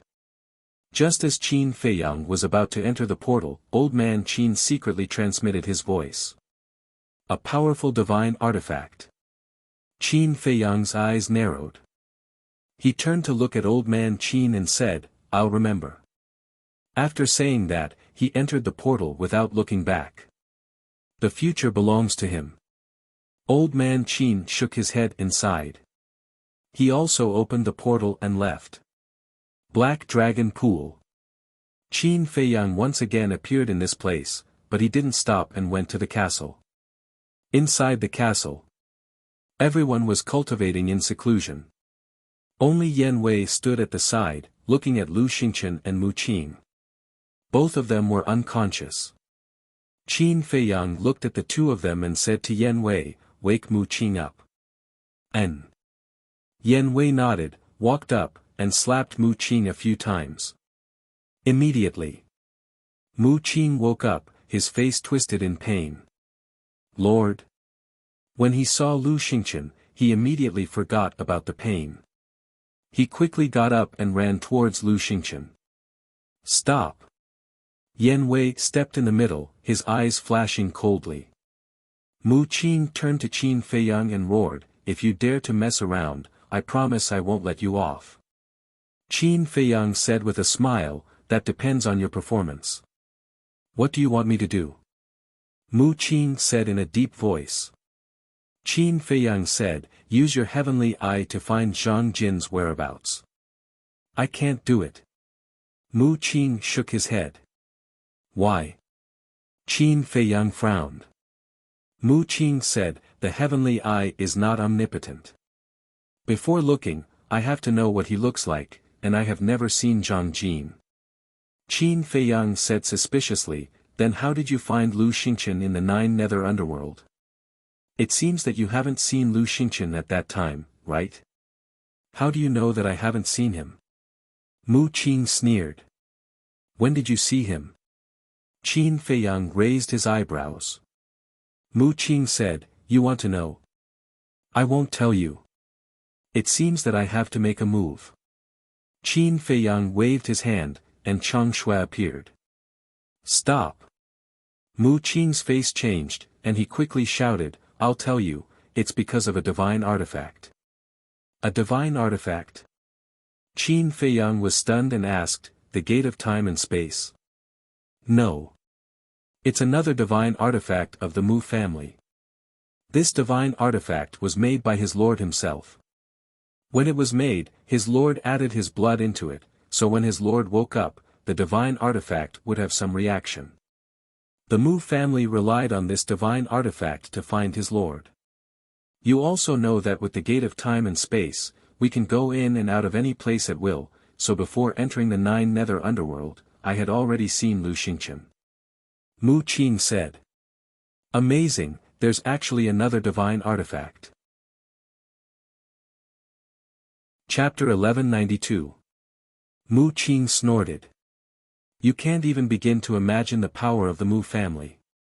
Qin Feiyang smiled. "Don't worry. This divine artifact will fall into my hands sooner or later." Mu Qing's face was suddenly filled with anger. How dare he say that? Was he looking down on the Mu family? Qin Feiyang took out a spiritual sea pill and threw it to Mu Qing. "Don't talk nonsense. Hurry up and repair your Qi Sea." Mu Qing grabbed the spirit sea pellet and gloomily glanced at Qin Feiyang. Then, he threw the spirit sea pellet into his mouth and said, "It's still the same as before. If I haven't seen him before, I won't be able to find his location." "That's easy." Qin Feiyang chuckled. His battle chi surged, and Zhang Jin's figure immediately condensed in the void. Mu Qing was annoyed. Couldn't he tell that he didn't want to help? Why did he have to force him? Qin Feiyang smiled faintly. "Can you do it now?" Mu Qing said, "If he changes his appearance, I can't find him either." Swish! Qin Feiyang stepped forward, grabbed Mu Qing's neck, and sneered. "Are you challenging my patience? If you can't find him after changing his appearance, then how did you find me when I changed my appearance?" Mu Qing's pupils shrank. "I'm telling you, don't play tricks with me again. Otherwise, you and Lu Xingchen will die today." Qin Feiyang smiled coldly, let go of Mu Qing, and left the castle. Black Dragon Pool. The mountain range stretched up and down, and all kinds of fierce beasts ran rampant in the mountains. Qin Feiyang rose into the air and landed on the cliff of a mountain, looking down at the mountains below. Every time he entered the imperial capital, he would come here. Unknowingly, this place had become his foothold in the imperial capital. He pondered for a moment. With a wave of his hand, he summoned Yan Wei and Lu Hong from the ancient castle. The three of them worked together to cut down wood and gather materials. In less than an hour, they built a brand new wooden building on the mountain peak. Qin Feiyang stood in front of the small wooden house and nodded with satisfaction. He smiled and said, "This will be our home in the capital from now on." Yan Wei and Lu Hong looked at each other and smiled. "Since it's a home, we should decorate it well," Lu Hong said with a smile. She then turned around and flew down the mountain. What is she going to do? Yan Wei was suspicious. Qin Feiyang smiled faintly and said, "It's a woman's nature to love beauty. She must have gone to find those flowers and plants to decorate this place." Yan Wei shook his head and smiled. Whine. At this moment, the image crystal began to move. Qin Feiyang took out the image crystal. A shadow appeared. It was Fatso. Fatso said, "Mu Qing Sea of Qi has been repaired." Got it. Qin Feiyang nodded and turned off the image crystal. With a wave of his hand, Mu Qing immediately appeared beside him. "You are really leisurely and elegant." Glancing at the small wooden house, Mu Qing smiled coldly. Qin Feiyang smiled and said, "You can come here often if you have time in the future. I'm afraid you won't have the chance." "Don't worry. There will definitely be a chance," Mu Qing said meaningfully. Wisps of strange light appeared in his eyes. After a while, the light in his eyes dissipated. He looked at Qin Feiyang and said, "Zhang Jin is in the fragrant moon brothel. He is sitting in a corner of the hall." "Which fragrant moon brothel?" Qin Feiyang asked. The fragrant moon brothel had many branches in the imperial capital. "The first district," Lu Xingchen said. Qin Feiyang asked, "Did he change his appearance?" "Yes." Mu Qing waved his hand. A middle-aged man appeared in the void in front of him. He said, "This is his current appearance. You can even see his current appearance. Your all-seeing eye is really powerful. It's a pity that you can't inherit the fighting soul." Qin Feiyang sighed. Mu Qing's face was immediately filled with anger. Because as long as he was not a fool, he could understand the meaning of these words. Obviously, he was thinking about his all-seeing eye. Qin Feiyang laughed and sent Mu Qing to the castle. Fatso immediately destroyed his Sea of Qi. "Fatso, you just wait. Sooner or later, I will make you kneel and beg for mercy." Mu Qing was furious. This was the third time that his Sea of Qi had been destroyed. When had he ever been treated like this? Still arrogant? Just wait. Fat Lord will make you kneel and beg for mercy now. Fatso laughed evilly and went up to punch and kick him again. For a moment, the miserable howls in the castle were incessant. Outside, Qin Feiyang waited for a while. When Lu Hong did not come back, he took out the image crystal. Lu Hong's image soon appeared. Lu Hong was standing in a jungle, holding all kinds of wild flowers in her hands. Qin Feiyang said, "Old Yen and I are going to the fragrant moon brothel. Stay here and don't run around." "Have you found Zhang Jin?" Lu Hong asked. Qin Feiyang nodded. "Then you guys be careful," Lu Hong warned. Qin Feiyang smiled and turned off the image crystal. He took out 2 illusory pills, one for Yan Wei and the other for himself. After a simple disguise, the two opened the portal and descended in front of the fragrant moon brothel. The fragrant moon brothel was located next to the central square of the first district.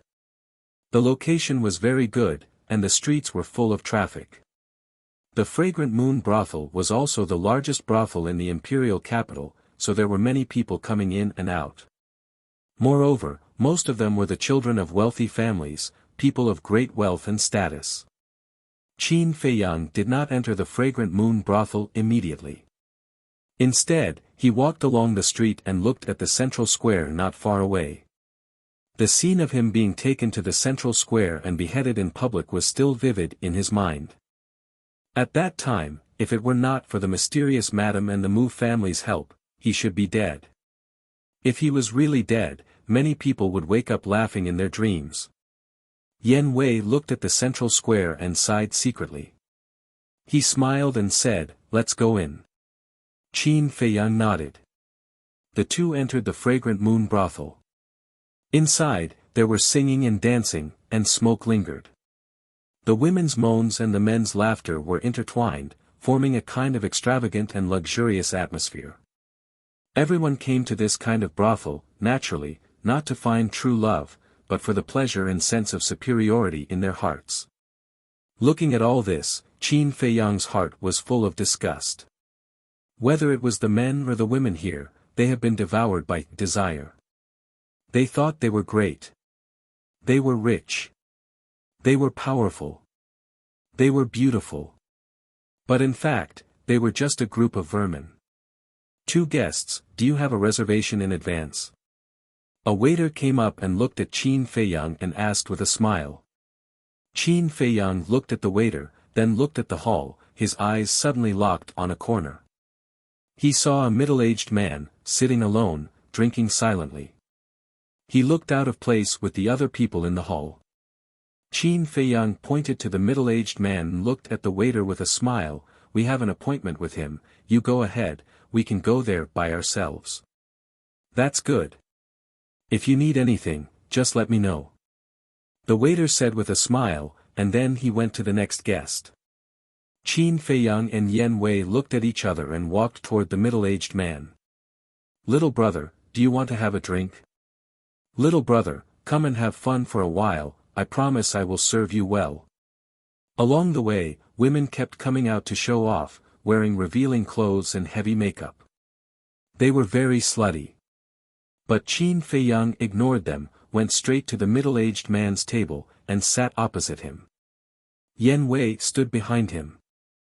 The middle-aged man was drinking. Seeing Qin Feiyang come uninvited, he immediately raised his eyebrows, put down the wine glass, and looked at Qin Feiyang. "Are you in the wrong place?" Qin Feiyang said with a smile, "This hall is already full. Brother is the only one here, so I came over to make do." "I won't disturb you, will I?" "Make do." The middle-aged man's face twitched, and he said, "It's not to the extent of disturbing, but I don't like to sit with strangers. Please find another place." "Brother, you are really a cold person. However, regarding Lu Xingchen, I wonder if you're interested in knowing more about him." Qin Feiyang chuckled. The middle-aged man stood up suddenly, and a cold light flashed in his eyes. "Don't get excited. This is Imperial City. It won't be good for you if you attract the attention of others, right, Zhang Jin?" Qin Feiyang said with a smile, his eyes full of mockery. Zhang Jin's pupils constricted, and he returned to his seat, sending a voice transmission. "Who are you? Why do you know so much?" "Who am I?" Qin Feiyang smiled playfully and said indifferently, "You should be able to guess." Zhang Jin frowned and sized up Qin Feiyang. All of a sudden, his eyes trembled, and he thought to himself, "You are Qin Feiyang. Are you surprised? Are you surprised?" Qin Feiyang chuckled. Zhang Jin's face suddenly darkened, and he said, "How did you find me? One must know." He had changed his appearance now, and even the people around him might not be able to recognize him, but Qin Feiyang could find him at once. Qin Feiyang said with a smile, "I have to thank Mu Qin. If it weren't for him, I wouldn't have been able to find you." Mu Qin, Zhang Jin was shocked, and he thought to himself, Mu Qin is the young master of the Mu family.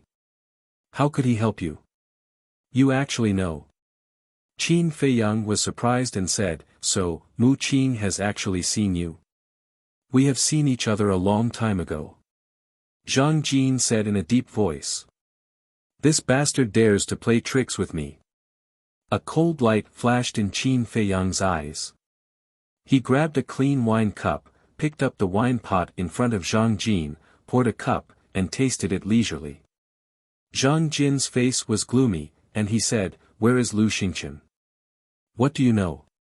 Qin Feiyang drank and said with a smile, "Compared to Lu Xingqian, you should be more concerned about renduxing." Zhang Jin was surprised. "It seems that renduxing hasn't contacted you these days, but thinking about it, with Elder Qin in the pagoda, he can't find you even if he wants to." Qin Feiyang said with a smile. Zhang Jin clenched his hands and said to himself, "If you have something to say, just say it. Don't be so sarcastic." Although renduxing has the upper hand in the battle with the state preceptor, there is not much left of his divine consciousness. According to my speculation, there should be only one wisp left. Qin Feiyang said. Zhang Jin's heart suddenly sank. Qin Feiyang said again, "Also, Dong Qing and the 4 sacred beasts have died in my hands." What? Zhang Jin's eyes trembled. Chapter 1193. That's right. Look at my cultivation, isn't there a change as well? Qin Feiyang said again. Zhang Jin took a look. His face was filled with disbelief. He had actually broken through to 7-star Battle Saint. There were even signs of him breaking through to 8-star Battle Saint. Qin Feiyang chuckled. Not only me, old Yen behind me has also broken through to 3-star Battle Emperor. Yen Wei's face was also full of smiles. Zhang Jin raised his head and looked at Yen Wei. The disbelief in his eyes was even more intense. If he remembered correctly, this person had just broken through to 2-star Battle Emperor at Iron Ox Town. How long had it been? How did they do it? Qin Feiyang smiled and transmitted his voice. We ate the Saint Lion's divine meat. What? Zhang Jin's body and mind trembled. A divine beast was actually reduced to a meal on a plate.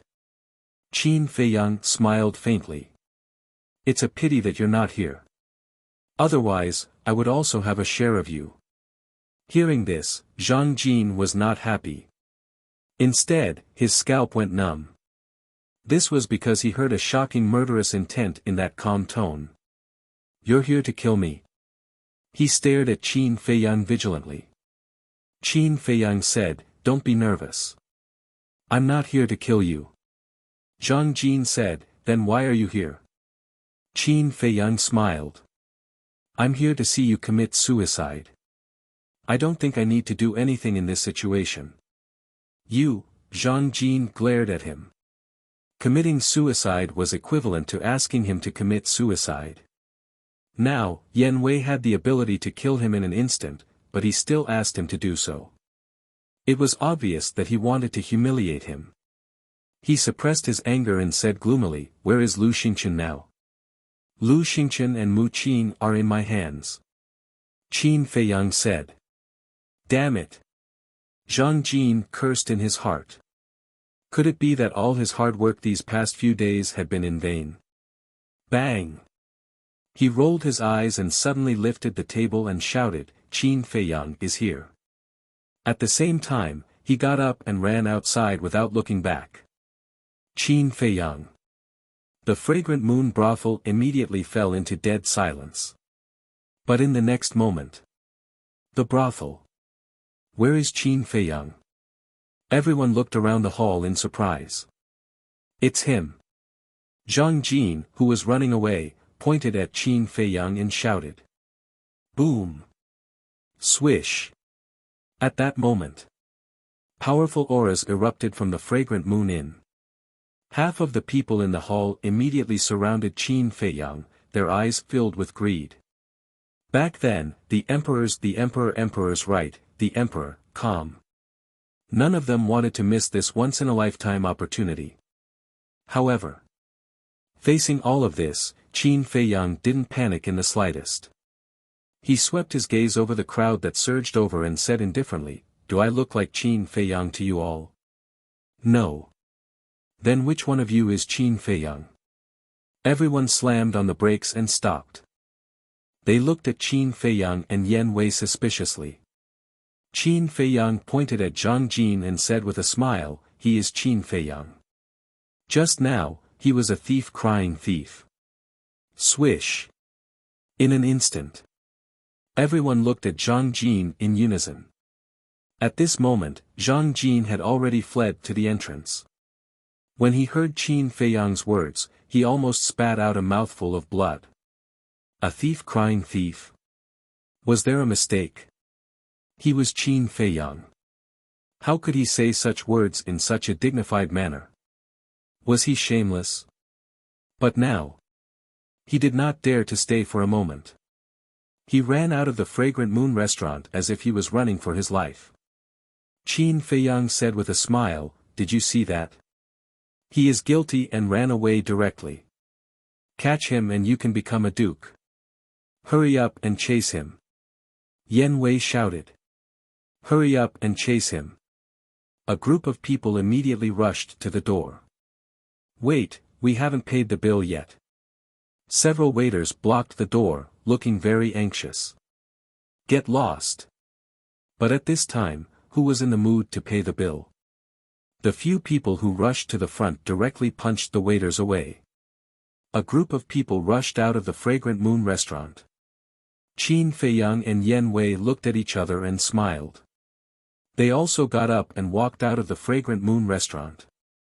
"Qin Feiyang is there. Stop him. Don't let him escape."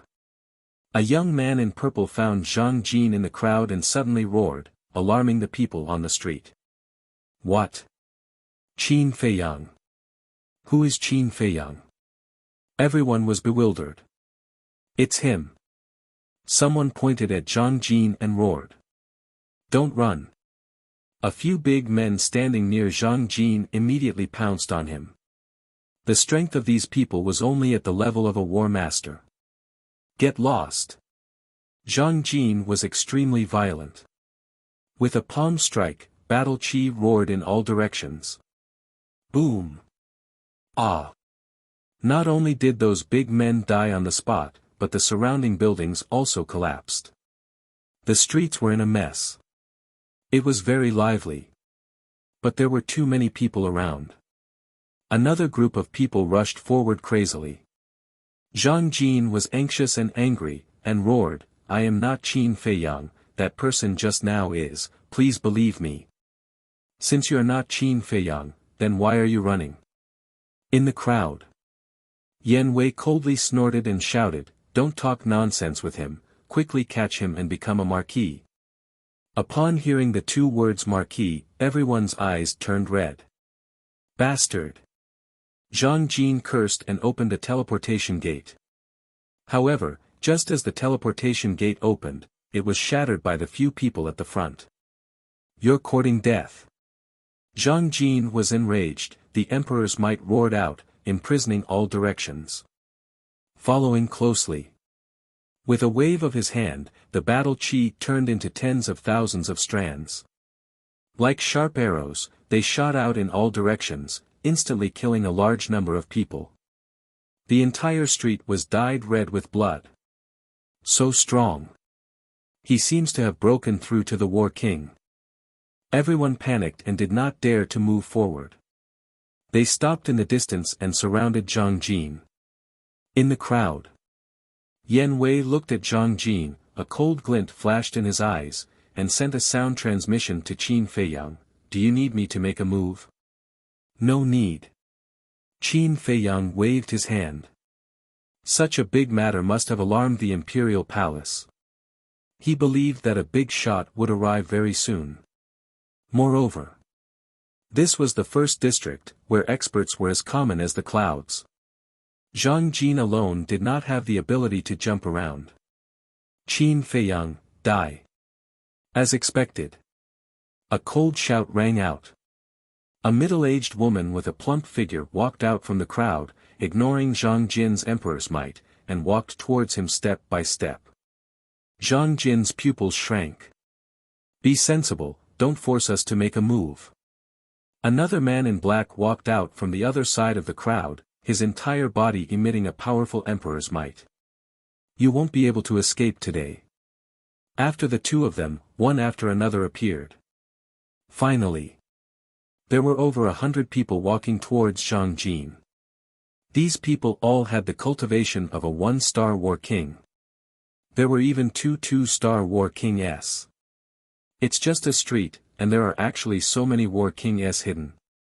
Yan Wei's pupils shrank, his eyes filled with fear. Qin Feiyang said, "That's why, don't underestimate the imperial city, especially the imperial city, the experts hidden here will make you feel despair." Zhang Jin glanced at the middle-aged woman and the others, and shouted hysterically, "I've already said, I'm not Qin Feiyang, why don't you believe me?" The man in black sneered, "If it were me, I wouldn't take the initiative to admit it." Stupid, ignorant, idiot. Zhang Jin was flustered and exasperated. Boom. However, what responded to him was the anger of the man in black and the others. They all released their emperor's might and pounced towards Zhang Jin. This was over 100 emperor's might. Moreover, there were two two-star war kings' emperor's might, and Zhang Jin was only a one-star war king. Poof!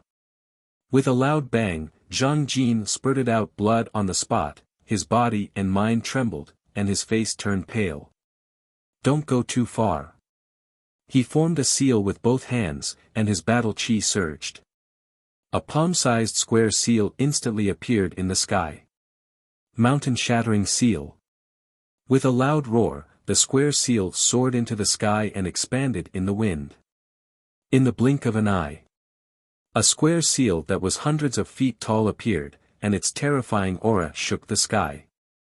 Following closely, Zhang Jin turned into a stream of light and rushed into the sky like lightning.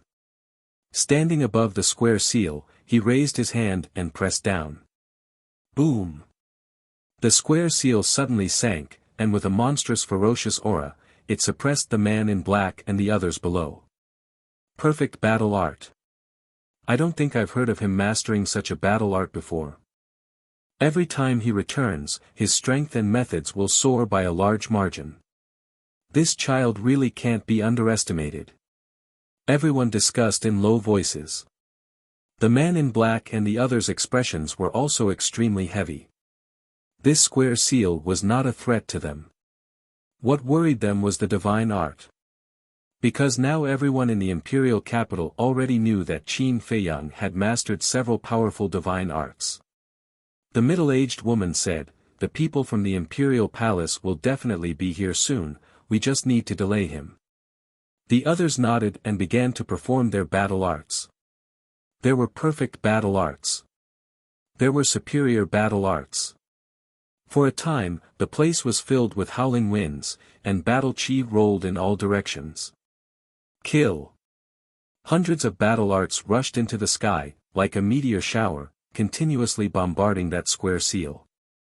The rumbling sound was deafening. Waves of destructive battle fluctuations surged and pounced in all directions.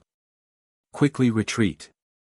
When the spectators in the distance saw this scene, they immediately turned around and fled. But there were also people who could not escape. They were swept away by the air wave, torn to pieces, and blood stained the sky. A large portion of the buildings below had been destroyed. Gotcha! All of a sudden, that square seal shattered. Zhang Jin was so angry that blood spurted wildly, and like a meteorite, he flew out. Qin Feiyang, die! Another unfamiliar burly man rushed out of the crowd, rushed in front of Zhang Jin like lightning, and punched Zhang Jin's chest. Ah! Zhang Jin screamed in pain, his blood-stained body, like a cannonball, shot into the sky. This punch was fatal. It had directly shattered his heart. Qin Feiyang is mine, the Marshal Marquis position is also mine, none of you can take it away. The burly man glanced at the black-clothed man and the others, and then rushed towards Zhang Jin excitedly. He had been here since early in the morning. But he knew that if he went out early, he would definitely not be able to snatch it from others, so he had been hiding in the crowd, waiting for an opportunity to make a move. Bastard! We can't let him succeed! The middle-aged woman shouted. The black-clothed man and the others also had gloomy expressions. They actually let this person take the initiative. Whoosh! The group of people used their supportive battle arts one after another and rushed towards Zhang Jin. Yan Wei shook his head and laughed, being beaten by so many war emperors, I have to say that he is really pitiful. This is what he deserves. Chapter 1194. High up in the sky. Zhang Jin was in despair. His current cultivation was indeed much stronger than before. However, with so many combat emperors surrounding him, he did not even have the chance to escape, let alone fight. Qin Feiyang, go and die. The burly man rushed in front of Zhang Jin and threw a punch at Zhang Jin's lower abdomen. Bastard, with just you. Zhang Jin was so angry that he laughed. A black eagle rushed out from behind him. Its body was dozens of meters long and it was ferocious. It was his fighting soul. Chirp! The black eagle screeched and its sharp claws grabbed the burly man's head and crushed it on the spot. Isn't his fighting soul the purple gold dragon soul, sword soul and fire lotus? Why is it the black eagle? Does he have a fourth fighting soul? The black-robed man and the rest were bewildered. Don't care how many fighting souls he has. Let's kill him first. The middle-aged woman shouted. Roar! Clang! The black-robed man and the rest also activated their fighting souls. There were beast souls and weapon souls, kill. The black-robed man and the rest roared in unison. Immediately, all the fighting souls charged towards Zhang Jin. The black eagle in front of Zhang Jin was instantly crushed. Looking at the group of fighting souls, Zhang Jin was disheartened and he roared, Qin Feiyang, I won't let you go even if I become a ghost. Before he finished his words, the black-robed man and the rest of the fighting souls drowned Zhang Jin.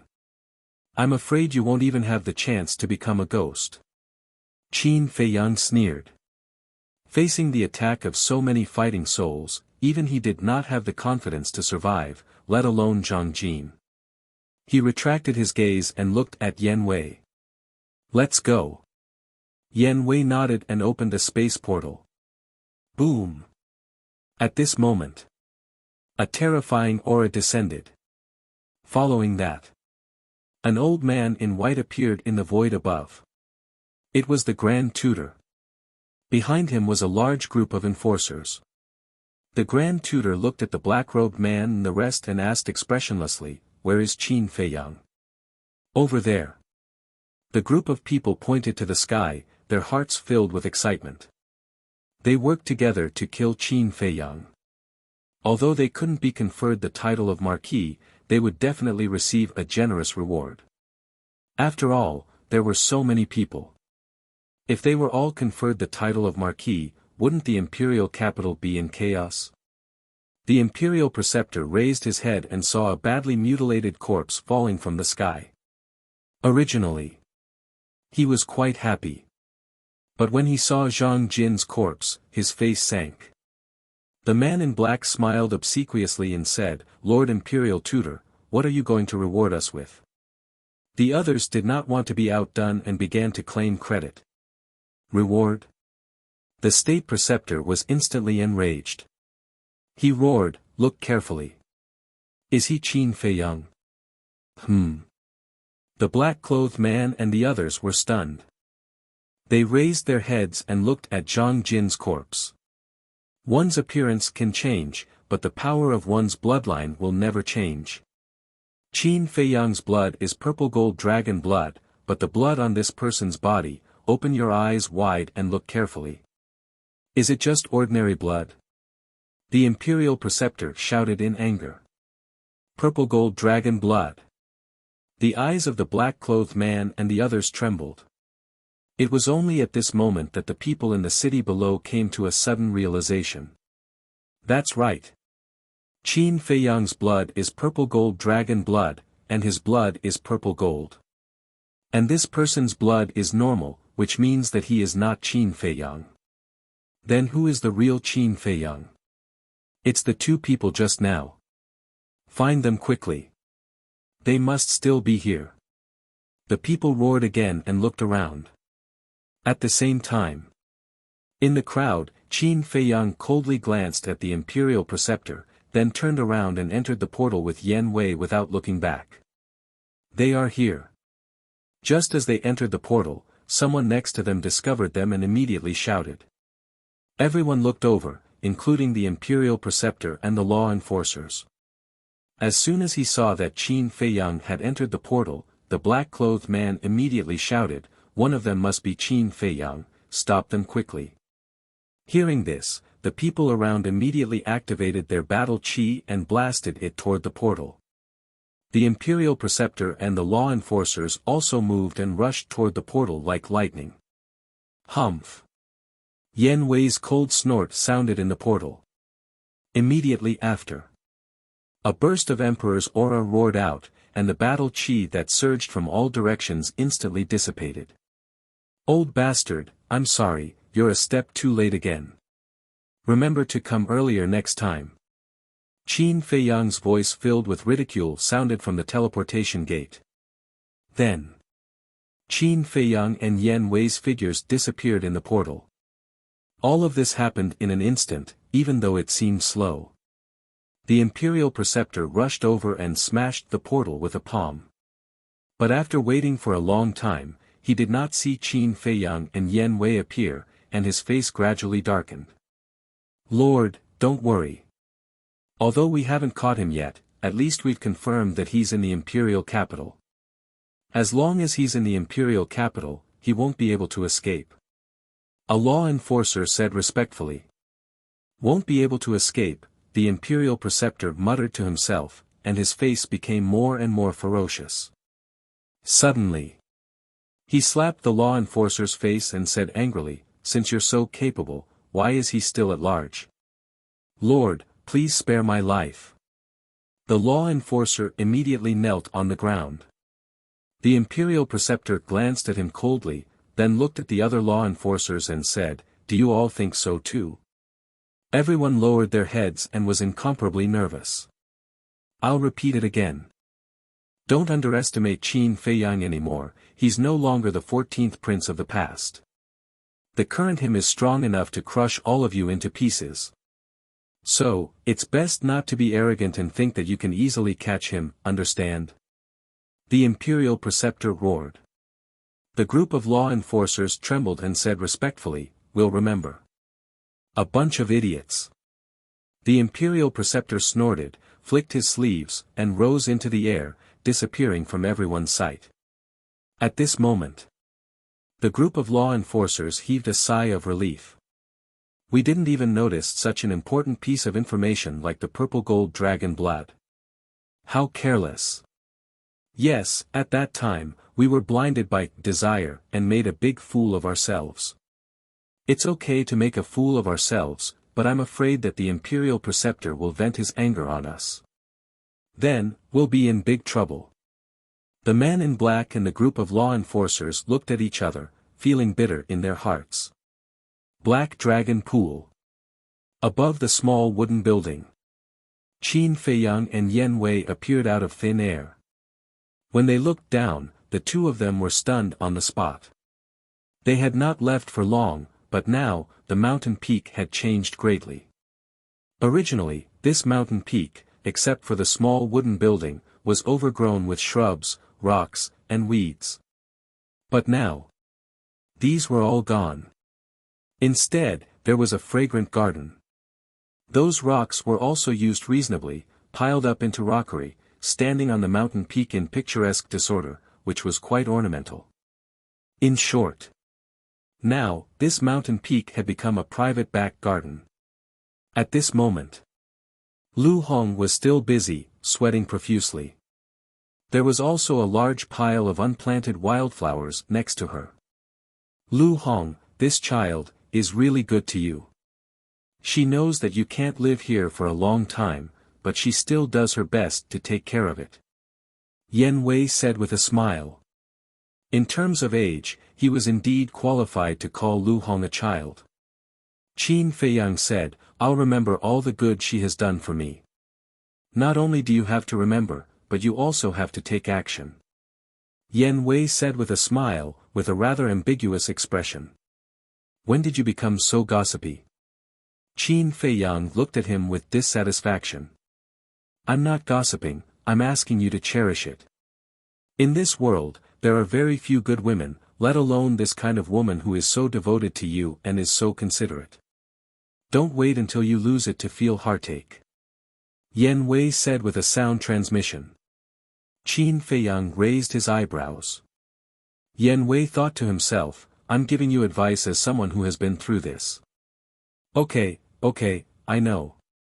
Qin Feiyang rolled his eyes at him. At this time, Lu Hong looked up at the two of them and said with a smile, What are you whispering about? Nothing. Yen Wei waved his hand and smiled. Then he patted Qin Feiyang's shoulder meaningfully, flew to Lu Hong's side, and said, Is there anything I can help you with? Lu Hong glanced around, pointed to the pile of unplanted wildflowers, and said, Help me classify those flowers. Okay. Yen Wei immediately squatted on the ground and busied himself. Lu Hong asked, Is it settled? Yen Wei nodded and said with a smile, It's settled.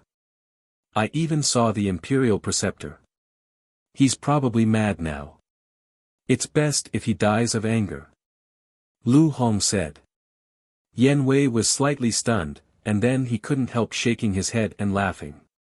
Looking at the two of them talking and laughing, Qin Feiyang also smiled from the bottom of his heart. Swish. Then he went to the castle. Seeing that Lu Xingqian was still in a coma, he frowned slightly, turned to Fatso, and asked, Has he ever woken up? No. Fatso shook his head. How serious a blow did he suffer at Elder Qin's place that he could be in a coma for so long? Qin Feiyang was puzzled. Do you really think that he can make me unconscious? But before his voice died away, a familiar voice sounded. Then Lu Xingqian opened his eyes, got up, and looked at Qin Feiyang playfully. Mu Qing immediately ran to Lu Xingqian's side. What do you mean? Qin Feiyang raised his eyebrows. Mu Qing sneered and said, Isn't it obvious? His Highness is pretending. Pretending? Qin Feiyang was stunned. That's right. Why don't you think about who is standing in front of you now? Mu Qing said, her eyes full of sarcasm. Lu Xingqian raised his eyebrows and said, I told you not to talk to Brother Qin with such an attitude. Hearing this, Mu Qing looked a little unhappy, but she didn't dare to disobey and kept silent. Qin Feiyang glanced at Mu Qing, looked at Lu Xingqian, frowned, and asked, What's going on? Viper and the others also woke up from their cultivation and looked at Lu Xingqian in surprise. Lu Xingqian smiled faintly, pointed to his head, and said, Now the soul in this sea of consciousness, which is Lu Xingqian's soul, has merged with my divine sense. With the strength of my divine sense, how could a mere Elder Qin knock me out? Divine sense. Qin Feiyang's body shook violently. He actually neglected such an important point. Mu Tianyan could seize Ren Duxing's body and use his divine sense to fight with the Imperial Preceptor and revive the divine artifact.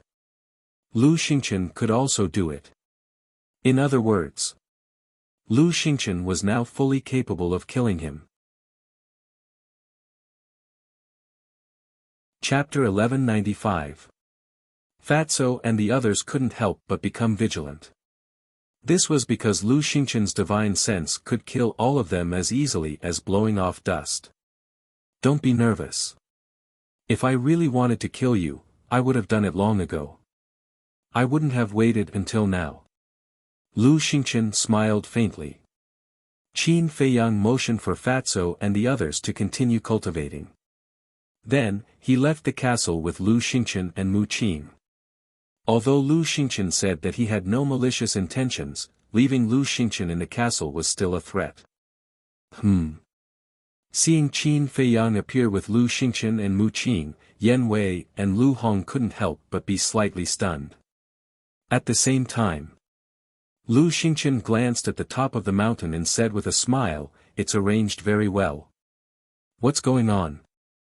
Lu Hong and Mu Qing walked to Qin Feiyang's side and asked in a low voice. Qin Feiyang waved his hand and said, "It's nothing. Go about your business." The two looked at each other and the suspicion in their hearts grew stronger. But they didn't ask any more and turned to leave. Qin Feiyang glanced at the top of the mountain and suddenly saw a carved stone tea table and several stone stools beside the small wooden building. Obviously, this must have been specially prepared by Lu Hong for him. "Let's go over and sit," Qin Feiyang said faintly. He turned and walked to the tea table and sat opposite Lu Xingqian. Mu Qing stood respectfully behind Lu Xingqian. Qin Feiyang looked at Lu Xingqian and said faintly, "Tell me, what do you want to do?" Lu Xingqian said, "Cooperation." Qin Feiyang was surprised. Lu Xingqian said with a smile, "I did all this to let you see my sincerity." "Good faith?" Qin Feiyang raised his eyebrows. "Not bad. That day here, you saw through my identity. I deliberately allowed myself to be captured. Because I knew that you would come to save me sooner or later. I was the one who told you Renduxing's whereabouts on purpose. It's just that I didn't expect you to be so powerful that you actually managed to kill Dong Qing and the 4 saint beasts." Lu Xingqian said. Qin Feiyang asked, "Then do you hate me very much now?" "Hate?" Lu Xingqian shook his head and smiled. "To be honest, I do hate you a little. After all, the 4 great sacred beasts have followed me for so many years. They are loyal and devoted. But compared to your value, I choose to forget this hatred." "My value?" Qin Feiyang frowned. "That's right. I can foresee that in the future, your achievements will not be inferior to Qin Batian. Therefore, if we cooperate, we will definitely achieve great things." Lu Xingqian said with a smile. Qin Feiyang was puzzled. "There are so many people in the great Qin Empire. Why do you have to cooperate with me?" "It's very simple. You have obtained Qin Baishan's legacy.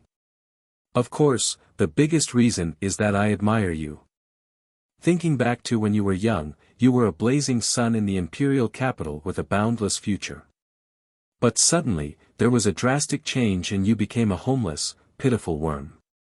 If it were someone else, they would have long given up on themselves. But you didn't. Step by step, you have relied on your own efforts and perseverance to get to where you are today. Therefore, I admire you," Lu Xingqian said. "But you have to know that our ambitions are different. What I want to do is to protect the empire of the Great Qin Empire. But you want to overturn the empire of the Great Qin Empire. Do you think it is possible for 2 people like them to cooperate?" Qin Feiyang said indifferently. "Why is there no possibility of cooperation? Although as a descendant of the Qin clan, protecting the Great Qin Empire is your duty, you have to see the reality clearly. Is it worth your protection?" Lu Xingqian said. Qin Feiyang said, "Public is public, private is private. I don't want to mix them up." Mu Qing snorted coldly. "My lord, I told you long ago that he is stubborn, but you didn't believe me. Now you see." "Shut up." Lu Xingqian glared at him, then looked at Qin Feiyang and said with a smile, "I can take a step back." "What do you mean?" Qin Feiyang said. Lu Xingqian said, "Let's work together to get rid of some obstacles, such as the state preceptor and the current emperor." Qin Feiyang's eyes flashed, and he said, "Renduxing told me that Zhuge Mingyang and the first prince are brothers. Is this true?" Lu Xingqian said, "I can only tell you this if you agree to cooperate with me." You're using this to blackmail me? Qin Feiyang raised his eyebrows. Lu Xingchen said with a faint smile, do you want to know? Qin Feiyang's eyes flashed, then he nodded and said, okay, we'll cooperate. But our cooperation is only to get rid of those obstacles. Isn't that a win-win situation? Lu Xingchen smiled. Qin Feiyang said, tell me now. I know the truth. But at this time. Mu Qing said, you're not trustworthy. If you say you want to cooperate now, you might go back on your words later. So, you have to write it down. Qin Feiyang raised his eyebrows, looked up at him, and said lightly, are you qualified to speak here? You, Mu Qing glared at him. Enough. Lu Xingchen shouted impatiently. Mu Qing shrank his neck and immediately fell silent, but his face was full of displeasure. Lu Xingchen looked at Qin Feiyang and said with a smile, Brother Qin, I believe in your character. Then cut the crap. Qin Feiyang said. Lu Xingchen said, the first prince and Zhuge Mingyang are indeed brothers. Qin Feiyang suddenly stood up. Although he was mentally prepared, he still couldn't help but be surprised. Don't get excited. Sit down and listen to me. Lu Xingchen smiled. Qin Feiyang returned to the stone bench and tried to control his emotions. He silently looked at Lu Xingchen. Why would Zhuge Mingyang assist the first prince? This question not only puzzles you, but also me. So, after you went to the Forgotten Continent, I investigated for a long time. During that time, I used a spatial divine item to follow and monitor him every day. It can be said that everything about him was under my control. Then, one day, I followed Zhuge Mingyang into the Zhuge family and heard him mention the first prince to his father. Only then did I know that there was such a big secret hidden. Lu Xingchen said. Qin Feiyang's mind buzzed. He didn't expect it to be true. He didn't suspect Lu Xingchen. Because he understood the current Lu Xingchen. There was no need to lie to him, and he disdained to lie to him. With great difficulty, Qin Feiyang calmed down and said in a deep voice, so, Zhuge Mingyang is also the son of the current emperor? Wrong. Lu Xingchen waved his hand. What? Qin Feiyang stood up again, his face full of shock. Lu Xingchen's answer, although it seemed ordinary, hid a great mystery. Because if Zhuge Mingyang wasn't the emperor's son, then the first prince wasn't the emperor's son. In other words, this first prince was the son of Zhuge Wuhou. Lu Xingchen said, that's right, as you thought, the first prince is the son of Zhuge Wuhou. Boom. Hearing this, Qin Feiyang was like a bolt from the blue, his body and mind trembled, and he said in a deep voice, if that's the case, then the current empress has an adulterous relationship with Zhuge Wuhou. Lu Xingchen laughed, isn't this obvious? This, not far away, Yan Wei and Lu Hong were also dumbfounded. There was actually such a thing. Mu Qing was also shocked. Obviously, she only knew about it now. This is retribution. Huh, Qin Feiyang suddenly laughed.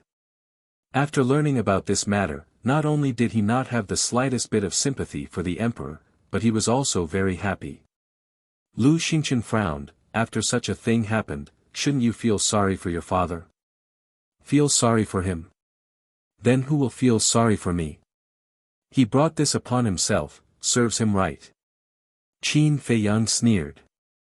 Lu Xingchen sighed secretly. Indeed, Qin Feiyang could not be blamed for being heartless, but the emperor was too ruthless to him back then. Qin Feiyang returned to the stone bench and said, then is this little prince also the son of Zhuge Wuhou? I'm still investigating this matter, but I estimate, Lu Xingchen said this and did not continue, because Qin Feiyang already understood. If nothing unexpected happened, this little prince was definitely the son of Zhuge Wuhou and the empress. Phew. Qin Feiyang let out a long breath and asked, then does all of this have anything to do with the imperial preceptor? It's also under investigation. But what is certain is that this imperial preceptor does have ulterior motives. Lu Xingchen said. Qin Feiyang said, then the first step of our cooperation is to eliminate him. It's not that simple. He has a divine artifact in his hands, unless I condense a complete divine soul. And after the battle with Ren Duxing, he will definitely not leave the imperial capital easily in the future. And if we make a move in the imperial capital, the situation will be very unfavorable for us. Lu Xingchen said. Qin Feiyang nodded. Lu Xingchen's concerns were not without reason. Suddenly, Qin Feiyang seemed to have thought of something and asked suspiciously, "What's going on with your divine sense? Why do you have to seize two bodies at the same time? And now you and Ren Duxing, are you Mu Tianyang or you? I will tell you about this in the future. As for me and Ren Duxing, you can think of it this way, I am still Lu Xingchen, and Ren Duxing is still Ren Duxing." Lu Xingchen said. Qin Feiyang raised his eyebrows. "What's the difference between this and not answering?" He asked, "Then what are you going to do next?" Lu Xingchen said with a smile, "Of course, I will go back to the Divine Hall and continue to investigate the little prince and the state preceptor." "You dare to go back to the Divine Hall? Aren't you afraid that old Qin will harm you?" Qin Feiyang sneered. Lu Xingchen said, "That's why I still need you to negotiate with him." Qin Feiyang looked at him deeply and said, "When I have time, I will talk to him." Lu Xingchen said, "One more thing, I will take Mu Qing away later." Qin Feiyang raised his eyebrows and said, "I don't think I said I would let him go." Lu Xingchen laughed and said to Mu Qing without looking back, "Why don't you apologize to Brother Qin?" "You want me to apologize to him?" Mu Qing looked at Lu Xingchen in disbelief. Lu Xingchen said, "Don't make me say it a second time." Mu Qing's hands were tightly clenched together. He only had hatred for Qin Feiyang in his heart, so asking him to apologize was more painful than killing him. Seeing that Mu Qing did not move, Lu Xingchen said indifferently, "I can abandon the four sacred beasts, Dong Qing, Zhang Jin, I can also abandon you." Mu Qing's body trembled. He gritted his teeth and bowed to Qin Feiyang, "I'm sorry. Not sincere." Qin Feiyang said indifferently. "Then what do you think is sincere enough?" Mu Qing raised his head and stared at Qin Feiyang, his eyes seemed to say, "Quit while you are ahead, don't go too far." Chapter 1196. Kneel down and apologize. Mu Qing's eyes suddenly spat out a thick flame of anger. Apologizing was already his limit. How dare he ask him to kneel down? This was too much. "Don't be so shameless." With a roar, his aura erupted and he threw a punch at Qin Feiyang. "You're the one who's being shameless." Qin Feiyang suddenly stood up and grabbed Mu Qing's fist. His eyes were full of coldness.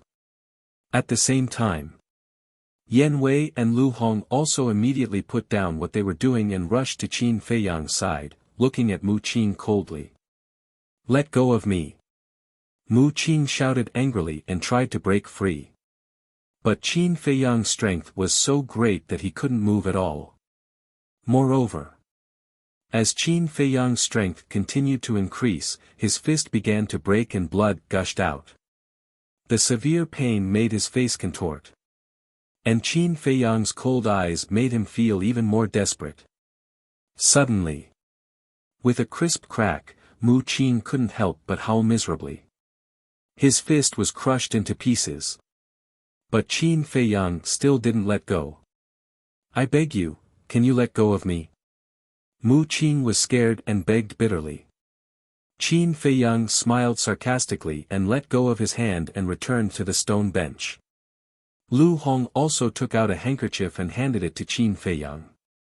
Qin Feiyang took the handkerchief and wiped the blood off his hand. He looked up at Mu Qing and said lightly, "If it weren't for Lu Xingchen, you would be lying on the ground as a corpse now." Mu Qing's eyes trembled. "Cut the crap and show me your sincerity." Otherwise, even if Lu Xingchen saves you today, I will do everything I can to kill you. Qin Feiyang said. Upon hearing this, Mu Qin could not help but feel a chill run down her spine. After knowing each other for so many years, how could he not understand Qin Feiyang's character? If he said it, he would definitely be able to do it. Moreover, Qin Feiyang's methods were well known to the world. Towards his enemies, there was no mercy in his eyes, only unscrupulous means. Once she was targeted by him, the consequences would be unimaginable. Even if he had been hiding at home or by Lu Xingchen's side, Qin Feiyang would have found an opportunity to kill him. Fear drowned him. He couldn't help but kneel on the ground, lowered his head and said, "I'm sorry." Qin Feiyang smiled disdainfully. He looked at Lu Xingchen and said, "Your Mu Jia's descendant is nothing more than this." Lu Xingchen frowned. He glanced at Mu Qin and then looked at Qin Feiyang. He smiled faintly and said, "Compared to you, he is indeed much worse. I don't like to hear flattery. I only hope that when I'm in danger in the future, you won't hide behind my back and stab me in the back." Qin Feiyang said. Lu Xingchen smiled and said, "I really can't guarantee this, but during the period of our cooperation, I will definitely not do that." "I hope so. Take him away," Qin Feiyang said. He could not really trust Lu Xingchen without reservation. Because he still remembered Uncle Yuan's words, there was no knowing what was in a person's heart. "Goodbye." Lu Xingchen stood up, cupped his hands, smiled, and opened the portal. Mu Qin quivered and came back to her senses. She hurriedly transmitted her voice, "My lord, there's still the gate of time and space. Do you think he will return the gate of time and space to you?" Lu Xingchen glanced at Mu Qin and entered the portal without looking back. Mu Qin glanced at Qin Feiyang and hurriedly followed. When the portal dissipated, Yan Wei sighed and said, "This person is really unfathomable." Yes. He can still keep calm after humiliating Mu Qin like this. Just this temperament alone is enough to scare people. Lu Hong nodded. "I deliberately humiliated Mu Qin. I just wanted to see Lu Xingchen's attitude. But the result disappointed me greatly. I can't figure out what he is thinking at all." Qin Feiyang rubbed his forehead. The current Lu Xingchen was far from the Lu Xingchen of the past. This was a strong opponent. He had to treat him seriously. He took out the image crystal. Buzz. Soon. Old man Qin's figure appeared. Qin Feiyang said, "There's something I want to tell you." Old man Qin's expression was solemn as he said, "It just so happens that this old man has something to tell you as well." Qin Feiyang was slightly taken aback and said, "You go first." Elder Qin said, "You go first." Qin Feiyang said, "Lu Xingchen has returned to the temple. Don't trouble him. You let him go." Elder Qin raised his eyebrows. "Yes." Qin Feiyang nodded. "Why?" Elder Qin was puzzled. Qin Feiyang said, "I still need him to help me investigate some things. And currently, he and I are in a cooperative relationship." Elder Qin was furious and shouted, "Didn't you promise me that you won't betray the great Qin Empire?" Qin Feiyang said, "Don't overreact, okay? I'm just cooperating with him for a short time. We're both taking what we need." "Really?" Elder Qin looked at him doubtfully. Qin Feiyang said, "I swear in the name of my ancestors." "That's good." Elder Qin breathed a sigh of relief. Mu Tianyang was already difficult to deal with. If Qin Feiyang was added, then the great Qin Empire was really in danger. "What do you want to say to me?" Qin Feiyang asked. Elder Qin said, "Before we parted in the pagoda, didn't I tell you not to mess around in the imperial capital?" Qin Feiyang nodded. "Then why did you run to the first district and alarm the imperial preceptor?" Elder Qin said angrily. "So it's because of this." Qin Feiyang suddenly understood and said with a smile, at that time, I was chasing after one of Mu Tianyang's lackeys. Who? Elder Qin was surprised. Qin Feiyang said, the person who was beaten to death by everyone in the first district. Then you could have informed me. With me taking action, there wouldn't have been such a big commotion. Elder Qin was annoyed.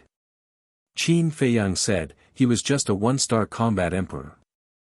I could have killed him without anyone knowing. Then why did you make such a big commotion? Elder Qin was puzzled. Blood for blood. It would be too easy for him to kill him directly. Qin Feiyang snorted coldly. So you have a personal grudge with him. But don't mess around like this next time. Elder Qin said helplessly. At that time, when he received the news that Qin Feiyang had appeared in the first district, he was greatly frightened. Because no one knew better than him how terrifying the imperial capital was. There won't be a next time. Qin Feiyang smiled faintly. Okay, I will be going to the spirit state tomorrow morning. Take care of yourself. Elder Qin reminded. Qin Feiyang nodded. Elder Qin was about to turn off the image crystal when Qin Feiyang suddenly thought of something and quickly said, wait. What's wrong? Elder Qin was suspicious. Qin Feiyang asked, do you know where my grandfather's home is? Elder Qin's pupils shrank, why are you asking this? Qin Feiyang sighed, so many years have passed. I don't know how he is doing. I want to visit him. Although he had seen his grandfather when he was young, he had no impression of him now. Elder Qin shook his head, actually, I don't know where your grandfather's home is. Qin Feiyang was stunned. Was there a mistake? In any case, old Qin had stayed in the imperial palace for so many years. How could he not even know where the Lu clan was? The Lu family was his grandfather's family. Old man Qin said, this old man really didn't lie to you about this matter. The Lu family is a hidden family and has always been very low-key. The disciples of the family have never walked outside. Other than your parents, I don't think anyone knows where they are. Is it that mysterious? Qin Feiyang frowned. Is there anything else? Elder Qin asked. Qin Feiyang shook his head. Old man Qin's illusionary figure immediately disappeared. Qin Feiyang also put away the image crystal, lowered his head and fell into deep thought. All these years, he had been ignoring the Lu family. Who would have thought that after asking around, they were so mysterious? Lu Hong said, why don't we go ask Auntie? Forget it. If mother was willing to tell me, she would have told me. Qin Feiyang shook his head. Lu Hong asked, then what's your next plan? Qin Feiyang pondered for a while, wait for the miracle of the forgotten continent to open. But before that, there is one thing to do. What is it? Lu Hong was suspicious. Qin Feiyang's eyes flashed, looked at Yen Wei and said, go to the imperial city now. No matter what, you have to sneak into the inner court and gain the trust of the imperial tutor. Also, don't let anyone know about this, including Lu Xingchen and Elder Qin. Understood. Yen Wei nodded. Lu Hong looked at Yen Wei, then looked at Qin Feiyang and said, isn't this a bit too risky? Qin Feiyang's intention was obvious. He wanted Yen Wei to hide beside the imperial tutor so that he could know the whereabouts of the imperial tutor. But the imperial tutor was not a fool. If he found out something, wouldn't Yen Wei be doomed? It's fine. I'm still confident about this. Yen Wei smiled confidently, then thought for a while, and said, even if my identity is exposed, I'll leave first. But you can't be careless. Lu Hong said. Don't worry. Yen Wei smiled and opened a teleportation gate. He turned around and walked in. Lu Hong looked at Yen Wei's back, then looked at Qin Feiyang and said, I still don't think it's right. The imperial tutor is not Fu Anshan. With old Yan's scheming and methods, how can he beat him? I can only say that you underestimate old Yan. Qin Feiyang shook his head and smiled. If he did not have confidence in old Yan, would he let Yan Wei go? Definitely not. Lu Hong pursed her lips and turned around to continue busying herself. Qin Feiyang turned and walked to the edge of the cliff. He lowered his head and pondered for a while, then sat cross-legged on the ground and closed his eyes to cultivate.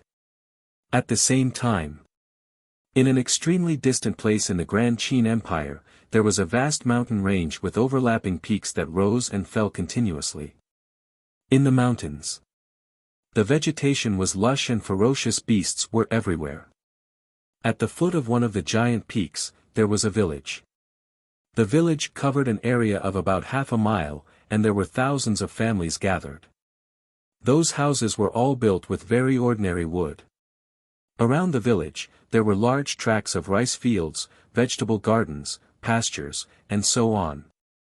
The atmosphere in the village was also very harmonious. The old people gathered together in twos and threes, basking in the sun, drinking tea and chatting. The children were playing around in the mud, their laughter lingering in the air.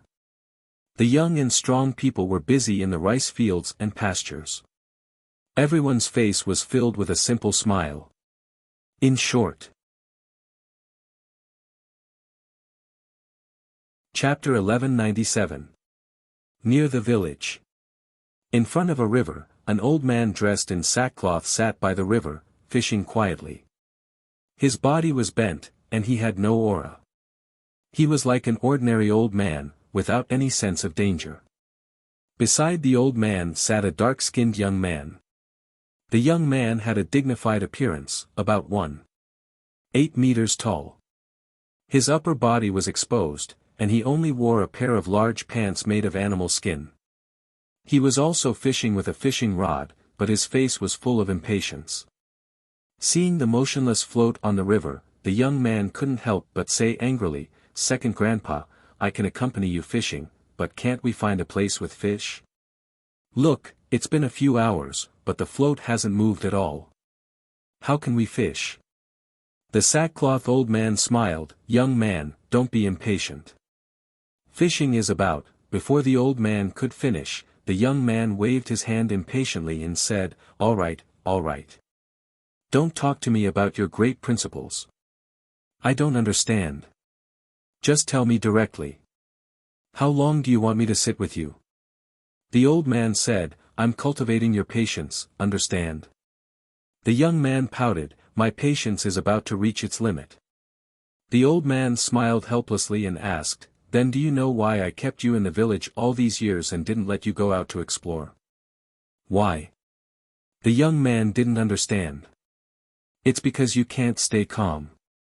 People who can't stay calm often get into big trouble." The old man said. "Stop bullshitting. It's clearly because you're too bored and kept me in the village to accompany you.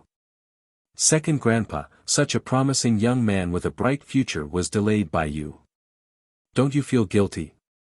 The young man said unhappily. The old man's face couldn't help but darken.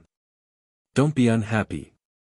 Last time, you said yourself that you wanted me to take that artifact to the Forgotten Continent to find Qin Feiyang and help him take care of him. But how long has it been? I'm still here fishing with you. Don't I feel bad?" The young man was like a resentful woman, complaining non-stop. "I said to let you go to the Forgotten Continent, but I didn't say to let you go immediately. You're the one who's impatient." The old man said indifferently. "Humph." The young man snorted and said, "Then you'd better not let me go for the rest of my life. At least I'll be free. You really don't know what to do." The old man shook his head weakly. Whoosh! At this moment, accompanied by the sound of something breaking through the air, a burly man cut through the sky and flew towards the village. This person was also topless. His muscles were well developed, and his skin was very dark, as if it was smeared with charcoal. Whoosh! Soon, the big man landed beside the old man and the young man. The young man immediately said in dissatisfaction, "Uncle Black, you're not being nice. Why didn't you call me along when you went to have fun?" The burly man's face was dark to begin with. Upon hearing the young man's words, his face darkened even more. "Can't you stop talking?" The old man gave him a knock on the head. He looked up at the burly man and smiled. "You're back." The burly man nodded. The old man asked, "Any news?" "Yes. Fei Yang is back." The burly man said. The young man was slightly taken aback. He stood up and said, "Why is he here again? Could it be that he can't survive in the forgotten continent anymore?" The burly man rolled his eyes at him and looked at the old man. Not long ago, in order to kill someone named Zhang Jin, he even caused a big scene in the first district. It's indeed his style. The old man shook his head and laughed. He asked curiously, why did he want to kill Zhang Jin? This Zhang Jin is Mu Tianyang's lackey. The biggest reason is that the people of Iron Ox Town died because of Zhang Jin. In addition, he also killed many law enforcers of the inner court in the demonic Dragon Mountain in He province. The burly man laughed. That's right. The old man nodded and was very pleased. The young man frowned and said, "Uncle Black, how do you know so much? You're not happy that I said you're too young. Back then, when Qin Feiyang left the capital, your second grandpa asked me to go to the Butterfly Valley in the spiritual state to keep an eye on him. As soon as he came back, I knew about it and have been secretly watching him." The burly man said. "Second grandpa, you're too much. You asked Uncle Black to go but not me." The young man immediately looked at the old man with dissatisfaction. It was worth mentioning that neither the young man nor the old man were surprised when they heard about Mu Tianyang. The old man rolled his eyes at the young man and looked at the burly man. "Where is he now?" "Black Dragon Swamp." The burly man said. After a moment of thought, he added, "But he mentioned Grandpa." "What did he say?" The old man was suspicious. The burly man said, "He asked Elder Qin where we live and said that he wanted to visit Grandpa." Sigh. The old man sighed deeply and turned to look at the young man. "Didn't you want to go out and have fun? Now that the opportunity is here, go and find him." "Really?" The young man immediately threw away the fishing rod and asked excitedly. "Yes." The old man nodded. The young man stretched out his hand in front of the burly man and said, "Then give me the divine artifact. I know it must be in your hands. Otherwise, you'll go to the spiritual state." The burly man looked at the old man. The old man chuckled. "Don't even think about the divine artifact." The young man's expression froze and he said angrily, "Second grandpa, you can't be like this. Didn't you agree?" The old man said, "That was before Fei Yang came back. Now that he's back, do you still need the divine artifact?" "I don't care. If you don't give it to me, I won't go." The young man crossed his arms and turned his head to the side, extremely unhappy. "You're still throwing a tantrum. If you don't want to go, then don't go. No one is forcing you. Xiao Hei, go and call Lu Jiajin here." The old man looked at the burly man and said. "Okay." The burly man nodded. "Wait." The young man hurriedly grabbed the burly man and looked at the old man. "Why are you calling my brother here? Didn't you say that you won't go? Then I'll definitely let someone else go. Your brother is stronger than you, smarter than you, and calmer than you. In short, he's better than you in every aspect. With him helping Fei Yang, I'll have less to worry about." The old man said. The young man pursed his lips and said, "Anyway, I don't agree. He's in seclusion now. You guys are not allowed to disturb him. Then what should we do? Someone has to go. After all, Fei Yang is our family. We can't just stand by and watch, right?" Sigh, my head hurts. The old man rubbed his forehead with a frustrated expression. The young man rolled his eyes and said, "All right, stop acting. I'll go, okay?" "Hee hee, The old man immediately beamed with joy. Hypocrite. The young man secretly despised him. The old man's expression turned solemn as he looked at the young man and said, Zheng, before you go, I have to solemnly remind you not to be willful.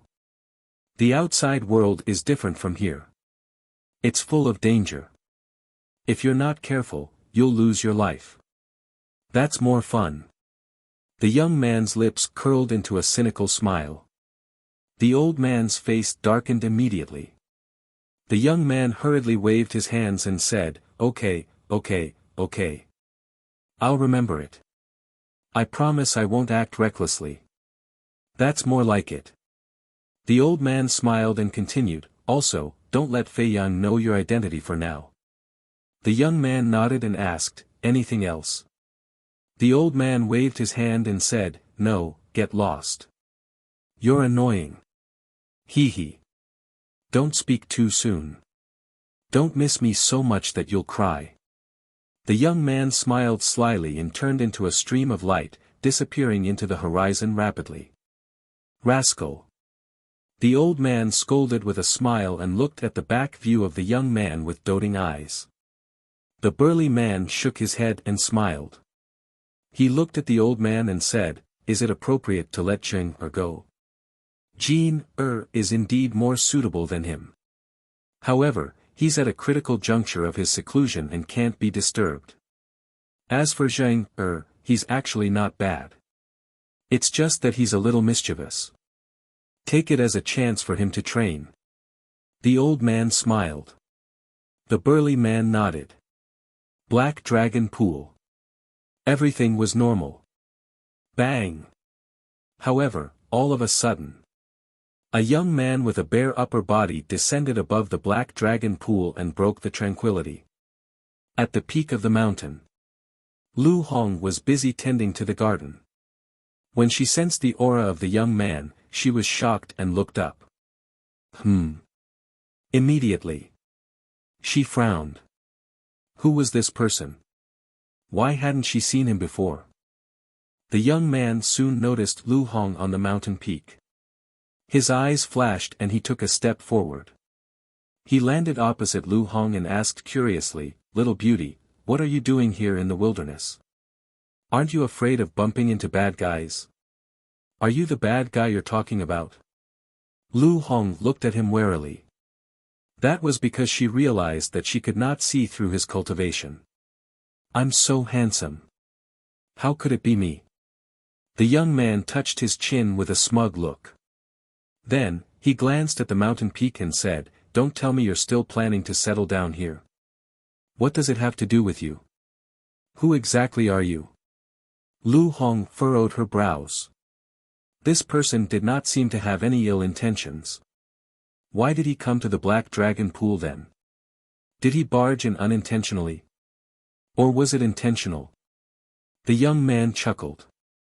Of course it has to do with me because this is my territory. Shouldn't you tell me in advance that you're going to settle down here and see if I'll allow it? Are you looking for trouble? Lu Hong raised her brows. Do you still think you're in the right? Now, I order you to tear down that small wooden house immediately. Otherwise, don't blame me for being rude. The young man's nose was pointed to the sky and he was overbearing. Boom! However, before he could finish his words, a terrifying saint's aura emerged and rushed toward the young man with overwhelming force. The young man suddenly raised his head and looked to the left of the cliff. He saw a young man in white standing there. His eyes were as cold as a blade. It was Qin Fei Yang. Attacking without a word. What a bad temper. The young man grumbled. Boom! A surge of Saint's aura, which was not inferior to Qin Fei Yang's, rushed out of his body and collided with Qin Fei Yang's Saint's aura. An 8-star battle saint. Qin Fei Yang's pupils shrank and he quickly dispersed his Saint's aura. It was not because he was afraid of this young man, but because if he fought with this young man here, everything that Lu Hong had set up would be destroyed in an instant. However, the young man did not stop. His Saint's aura surged and rushed toward Qin Fei Yang. Qin Feiyang's face turned cold. He waved his hand and forcibly dispersed that surge of Saint's aura. Not bad. The young man was surprised and his eyes flickered. Chapter 1198. The young man was stunned. Someone actually dared to tell him to get lost. Interesting. He smiled playfully and flew into the sky with a monstrous aura. He hooked his finger at Qin Feiyang provocatively. However, Qin Feiyang ignored him. He glanced at him indifferently and retracted his gaze. Damn, I'm being ignored. The young man was annoyed. With a wave of his hand, his battle aura emerged and turned into a raging wave that roared toward the peak of the mountain. However, his target was not Qin Feiyang but Lu Hong. I've seen many people who are afraid of death but not many who are courting death, Qin Feiyang muttered. Suddenly, like a divine rainbow, he rushed to the front of the battle aura and threw a punch. With a loud bang, the battle aura was dispersed by his punch. However, he also retreated a few feet and his arm was numb. Despite this, the young man was still shocked. One had to know. His cultivation level was one level higher than Qin Feiyang's. However, Qin Feiyang was able to scatter his battle chi with a single punch with only his body of flesh and blood. Furthermore, he was not injured at all. Was this guy's body made of iron? No matter who you are, don't think of leaving today. Qin Feiyang's eyes flashed with murderous intent. Whoosh! He activated the phantom steps. In an instant, he appeared in front of the young man and threw another punch. The young man was shocked. He quickly raised his arm and threw a punch. Bang! The two fists collided with a loud bang. A destructive airwave spread out in all directions with the two of them as the center. At the same time, both of them retreated a few feet and their arms were sore. Monster! The young man swung his arms and looked at Qin Feiyang in disbelief. Not only was his body strong, but his strength was also extremely terrifying.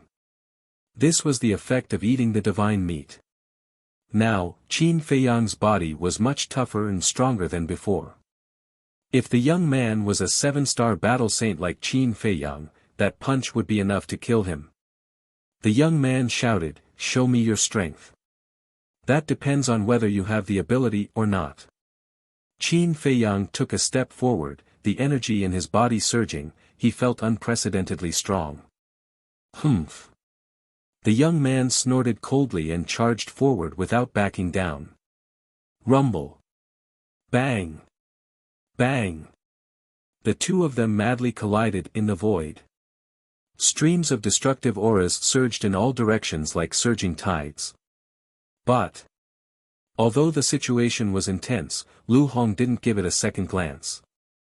She buried her head and continued to take care of the garden. Because she had full confidence in Qin Feiyang. Although the young man's background was unknown and his cultivation was higher than Qin Feiyang's, she believed that as long as Qin Feiyang wanted to, he could kill this person at any time. He's so strong. In terms of physical strength and strength, I'm no match for him at all. As the battle reached its climax, the young man became more and more alarmed. Blood flowed from the corner of his mouth. As for his two arms, the skin and flesh were already lacerated. Then he looked at Qin Feiyang. Although he was also injured, he was much better than the young man. He was like a human-shaped tyrannosaurus that didn't know fatigue and pain. The more he fought, the braver and fiercer he became.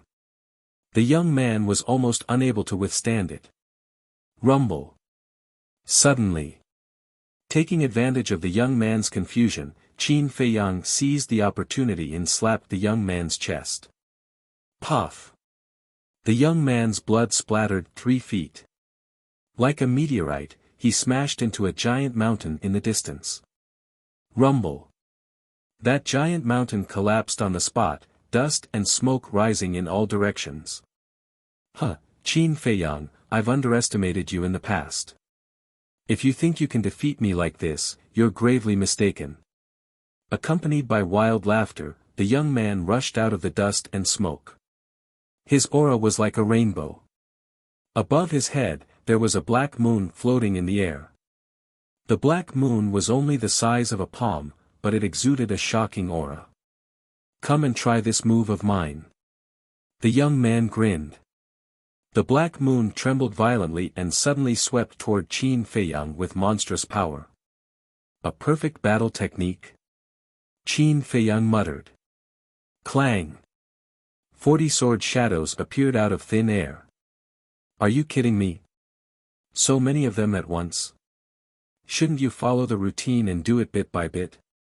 The young man, who was still proud of himself a moment ago, was so scared that his face turned pale.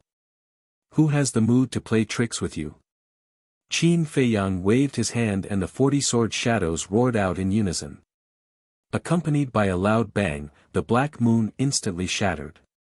More than half of the sword shadows also collapsed, leaving only 6 sword shadows. However, these 6 sword shadows were enough to make the young man despair. This was because every sword shadow was equivalent to a perfect battle art. You can't play like this. The young man took to his heels and ran away in terror. However, the aura of the 6 sword shadows firmly locked onto him. No matter where he ran, the sword shadows would follow. Qin Feiyang's eyes surged with murderous intent. Although he had never seen this person before, only Lu Xingqian and Mu Qing knew that he was cultivating in the Black Dragon Pool. Therefore, he concluded that this person must be Lu Xingqian's lackey. He could not kill Lu Xingqian now. However, he would never show mercy to Lu Xingqian's lackeys, especially to this kind of arrogant person who came to cause trouble on his own accord. However, the young man suddenly laughed. Qin Feiyang frowned. How could he still laugh? The young man said without turning his head, a friendly reminder. Be careful of your surroundings. My surroundings? Qin Feiyang was taken aback. He quickly scanned the surroundings. Immediately, his pupils suddenly shrank. For black moons suddenly appeared in the void around him without any warning, as if they had appeared out of thin air. Moreover, these black moons were exactly the same in size and aura as the black moon that was shattered by the sword shadows. Boom! As soon as the 4 black moons appeared, they blasted Qin Feiyang's body. The terrifying lethality caused him fatal injuries in an instant. Not only was his body badly mutilated, but one of his arms was also shattered. Dragon blood poured down like a waterfall, soaking the sky. How is this possible? Hearing the commotion, Lu Hong looked up suspiciously and her face was full of disbelief. Qin Feiyang was injured. Clang! At the same time, the young man waved his hand and several more black moons appeared, crushing the 6 sword shadows. Then, he crossed his arms and looked at Qin Feiyang proudly. How did you do it? Qin Feiyang took a healing pill and looked at the young man gloomily. My battle technique is called Phantom Moon. The black moon you saw at the beginning was just an illusion. The real black moon is hidden in the void. Moreover, Phantom Moon is similar to your Guiyuan sword technique. The number of black moons summoned will increase according to the cultivation level. Now, I can summon 40 black moons. After the young man finished speaking, his body shook. Boom! At that moment, black moons the size of a palm constantly swept out from behind the young man and floated above his head. Every black moon exuded an astonishing ferocious aura. Qin Feiyang glanced at the black moons and his face turned solemn.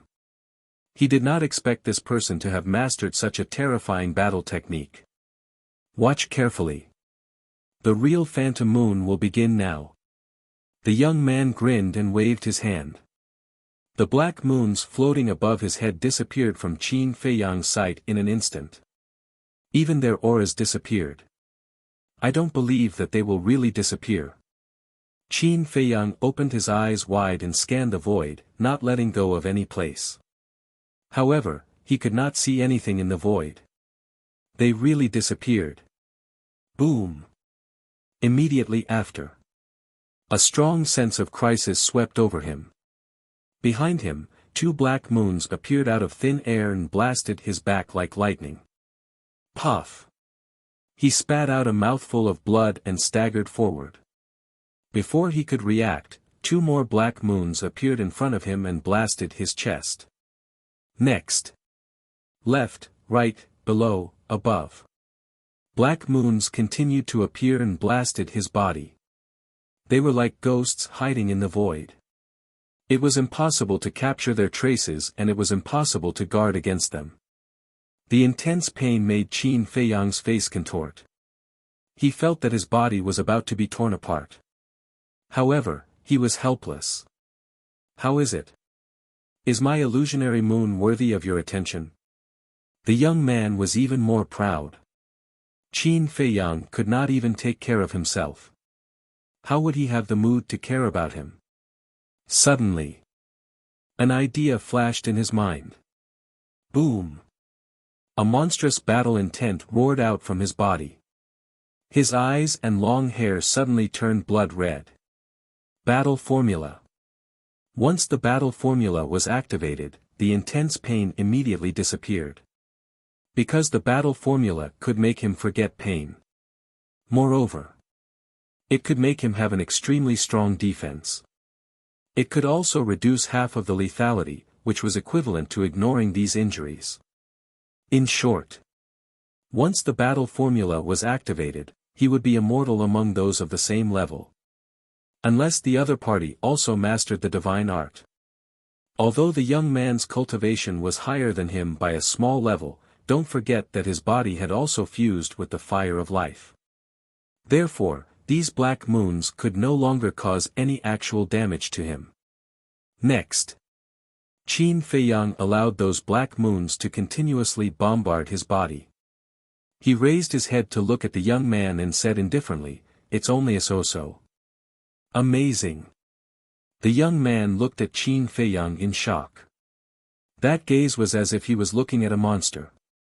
Now it's my turn. Qin Feiyang formed a seal with both hands. A mighty dragon aura immediately surged out. What are you doing? Don't tell me you're going to use the divine dragon technique. Let me tell you, that's shameless. The young man's eyes widened and hurriedly exclaimed. But Qin Feiyang turned a deaf ear to him. The purple gold dragon aura rolled out. A divine seal the size of a palm suddenly appeared between his hands, and a terrifying divine power instantly swept through the sky. Divine Dragon Seal. It's really the divine dragon formula. The young man panicked and hurriedly waved his hand. This is a misunderstanding, listen to my explanation, go to hell and explain to the king of hell. Qin Feiyang smiled coldly and suddenly waved his hands. The divine dragon seal broke through the air and instantly expanded to hundreds of feet. It was like a towering mountain, crashing toward the young man. This is going to be big. The young man was secretly annoyed. If he had known that this guy's temper was so bad, he would not have provoked him even if he was beaten to death. There's no other way, I can only use my true ability. Seeing that Qin Feiyang had no intention of stopping, the young man gritted his teeth, placed his hands in front of his chest, and quickly formed a seal. Waves of flaming battle chi surged wildly. Boom! The next moment, between his hands, a palm-sized square seal was condensed. As soon as the square seal appeared, a shocking divine might surged out in all directions like a tide. Divine might. It's actually a divine art. Chapter 1199. The square seal that the young man condensed was extremely similar to the divine dragon seal. The only difference was that the divine dragon seal was purplish gold in color with a purplish gold divine dragon at the bottom. The square seal was scarlet in color and was shrouded in flames with a fire phoenix at the bottom. First stance of the fire phoenix art, fire phoenix seal. The young man hollered. The square seal expanded with the wind as well and instantly grew to a few thousand feet, charging towards the divine dragon seal with rumbling divine might. Boom! The two divine seals collided. An apocalyptic aura swept through the skies. The wind howled and the voids distorted. At the same time. Snap! Accompanied by a deafening sound, the fire phoenix seal shattered. The young man's body shuddered and blood gushed out of his mouth. Although the divine dragon seal showed signs of shattering as well, its divine might was still present and it continued to charge towards the young man. It was clear that, although the fire phoenix seal was also a divine technique, it was still inferior to the divine dragon seal. Indeed, the fire phoenix art can't compare to the divine dragon art. However, I can't admit defeat just like that. Second stance, Phoenix Cry. The young man's gaze darkened and with a roar, his battle chi rumbled. Screech! In an instant, a fire phoenix streaked through the skies. The fire phoenix spread its wings and roared into the skies, sending an invisible sound wave towards the divine dragon seal. This, Qin Feiyang was stunned. The second stance of the young man, Phoenix Cry, was identical to the second stance of the divine dragon art as well. How could there be such similar divine techniques in this world? Was it a coincidence? Snap!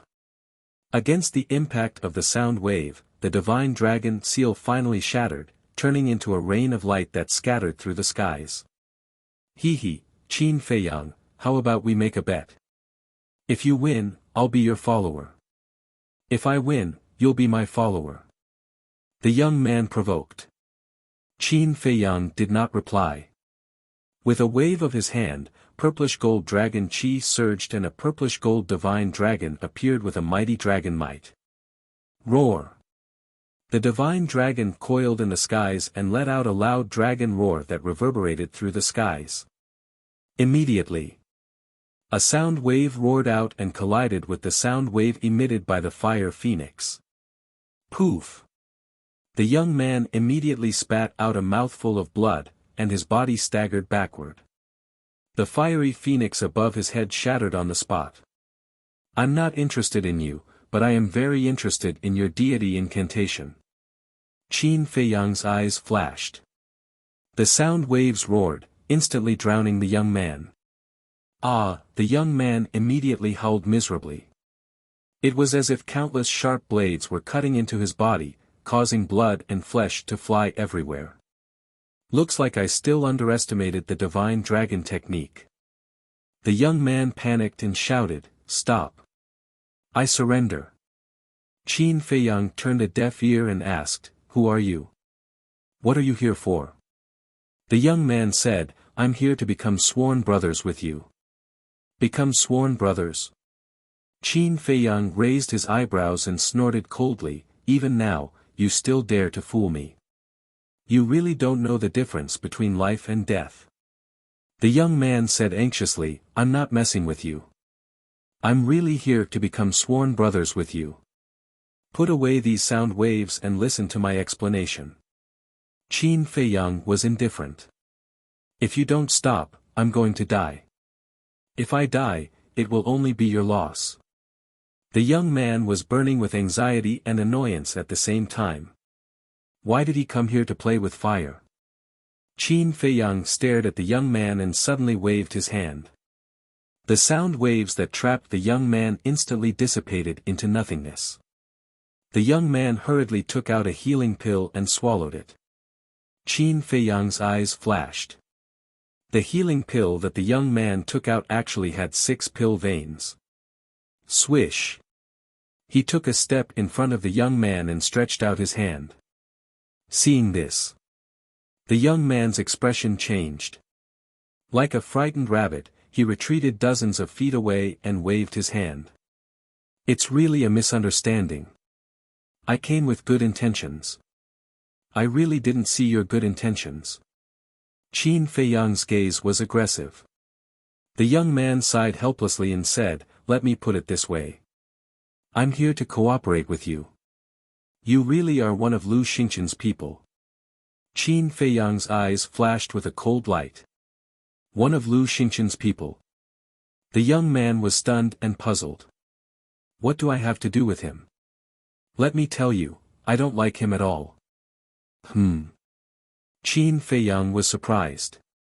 How could he be so arrogant? He said, do you know who Lu Xingqian is? Of course I do. Isn't he just Mu Tianyang's doppelganger? The young man said. Qin Feiyang frowned. He even knew this. What was the background of this person? Let me formally introduce myself. My name is Lu Zheng. I'm from a mysterious force. Lu Zheng said with a smile. Surnamed Lu. Qin Feiyang was surprised and asked, which mysterious force? It's not convenient to say. In short, the force behind me is very strong. Even you can't afford to offend it. So in the future, you'd better be polite to me. Lu Zheng said proudly. Surnamed Lu. Is he from Grandpa's family? Qin Feiyang muttered. Lu Zheng walked up to Qin Feiyang and said with a smile, what do you think of my proposal? What proposal? Qin Feiyang frowned. Lu Zheng said with a smile, become sworn brothers. I'm definitely older than you. In the future, you'll be my brother. Get lost. Qin Feiyang's face darkened. Lu Zheng said with a smile, don't be so unreasonable. We're all young people. Let go. You can go. Qin Feiyang said and turned to land on the top of the mountain. At first, he suspected that Lu Zheng might be from Grandpa's family. But this person obviously didn't want to talk about his identity, so he couldn't be sure. Oh, don't be like this. Lu Zheng shamelessly followed and said, look, we're both people with divine arts, and we're all monstrous talents. You won't lose out if we become sworn brothers, right? Qin Feiyang frowned and said without looking back, you can be more narcissistic. Is this narcissism? It's obviously the truth. As Lu Zheng said, he rushed in front of Qin Feiyang and said with a smile, if you really don't want to become sworn brothers, then let's be friends. Not interested. Qin Feiyang went to the edge of the cliff, sat cross-legged on the ground, and continued to cultivate with his eyes closed. This person's background was unknown, and his strength was unfathomable. His behavior was also strange. It was best to stay away from him. Seeing that Qin Feiyang was stubborn, Lu Zheng was annoyed. If it weren't for his second grandpa's repeated instructions, he wouldn't have bothered to show his warm face to the cold. Suddenly, he rolled his eyes and ran to Lu Hong's side. He smiled and said, Miss, do you need any help? No. Lu Hong answered coldly, then lowered her head and got busy. You have personality. I like it. Lu Zheng rubbed his chin and looked at Lu Hong's back, his eyes full of playfulness. Miss, do you have a boyfriend? If you don't, do you think I can do it? I'm a very honest person. Usually, I blush when I see women. So, you definitely have a sense of security when we're together. Lu Zheng pestered her shamelessly. Aren't you annoying? Lu Hong raised her eyebrows. Look, look. After being with Qin Feiyang for so long, even your personality has become as cold as his. This is not good. Women are born gentle and cute. That's what makes them likable. Lu Zheng chuckled. Shameless, hooligan. Lu Hong glared at him, then turned and walked to the other side. Lu Zheng hurriedly followed with a solicitous look. Seeing that Lu Zheng was harassing Lu Hong again, Qin Feiyang raised his eyebrows and shouted, leave immediately. What? You even want to interfere with my pursuit of love? Moreover, Lu Hong isn't your servant girl. What right do you have to care so much? Lu Zheng raised his head and looked at him with dissatisfaction. What do you want to do? Lu Hong glared at him angrily. Lu Zheng smiled and said, isn't it obvious? I fell in love with you at first sight, so I want to stay and pursue you until you agree. Lu Hong's pretty face couldn't help but blush, but the look in her eyes became fiercer. Don't worry, I'm definitely not saying that I like you to get close to Qin Feiyang. I really like you. Listen, my heart is pounding. As Lu Jing spoke, he really put his chest in front of Lu Hong.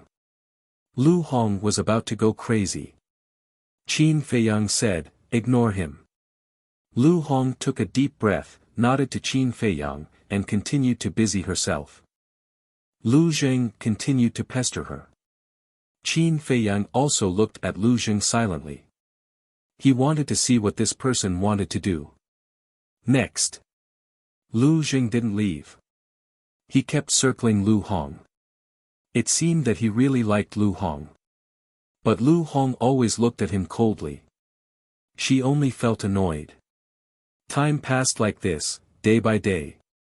Half a month later. Boom!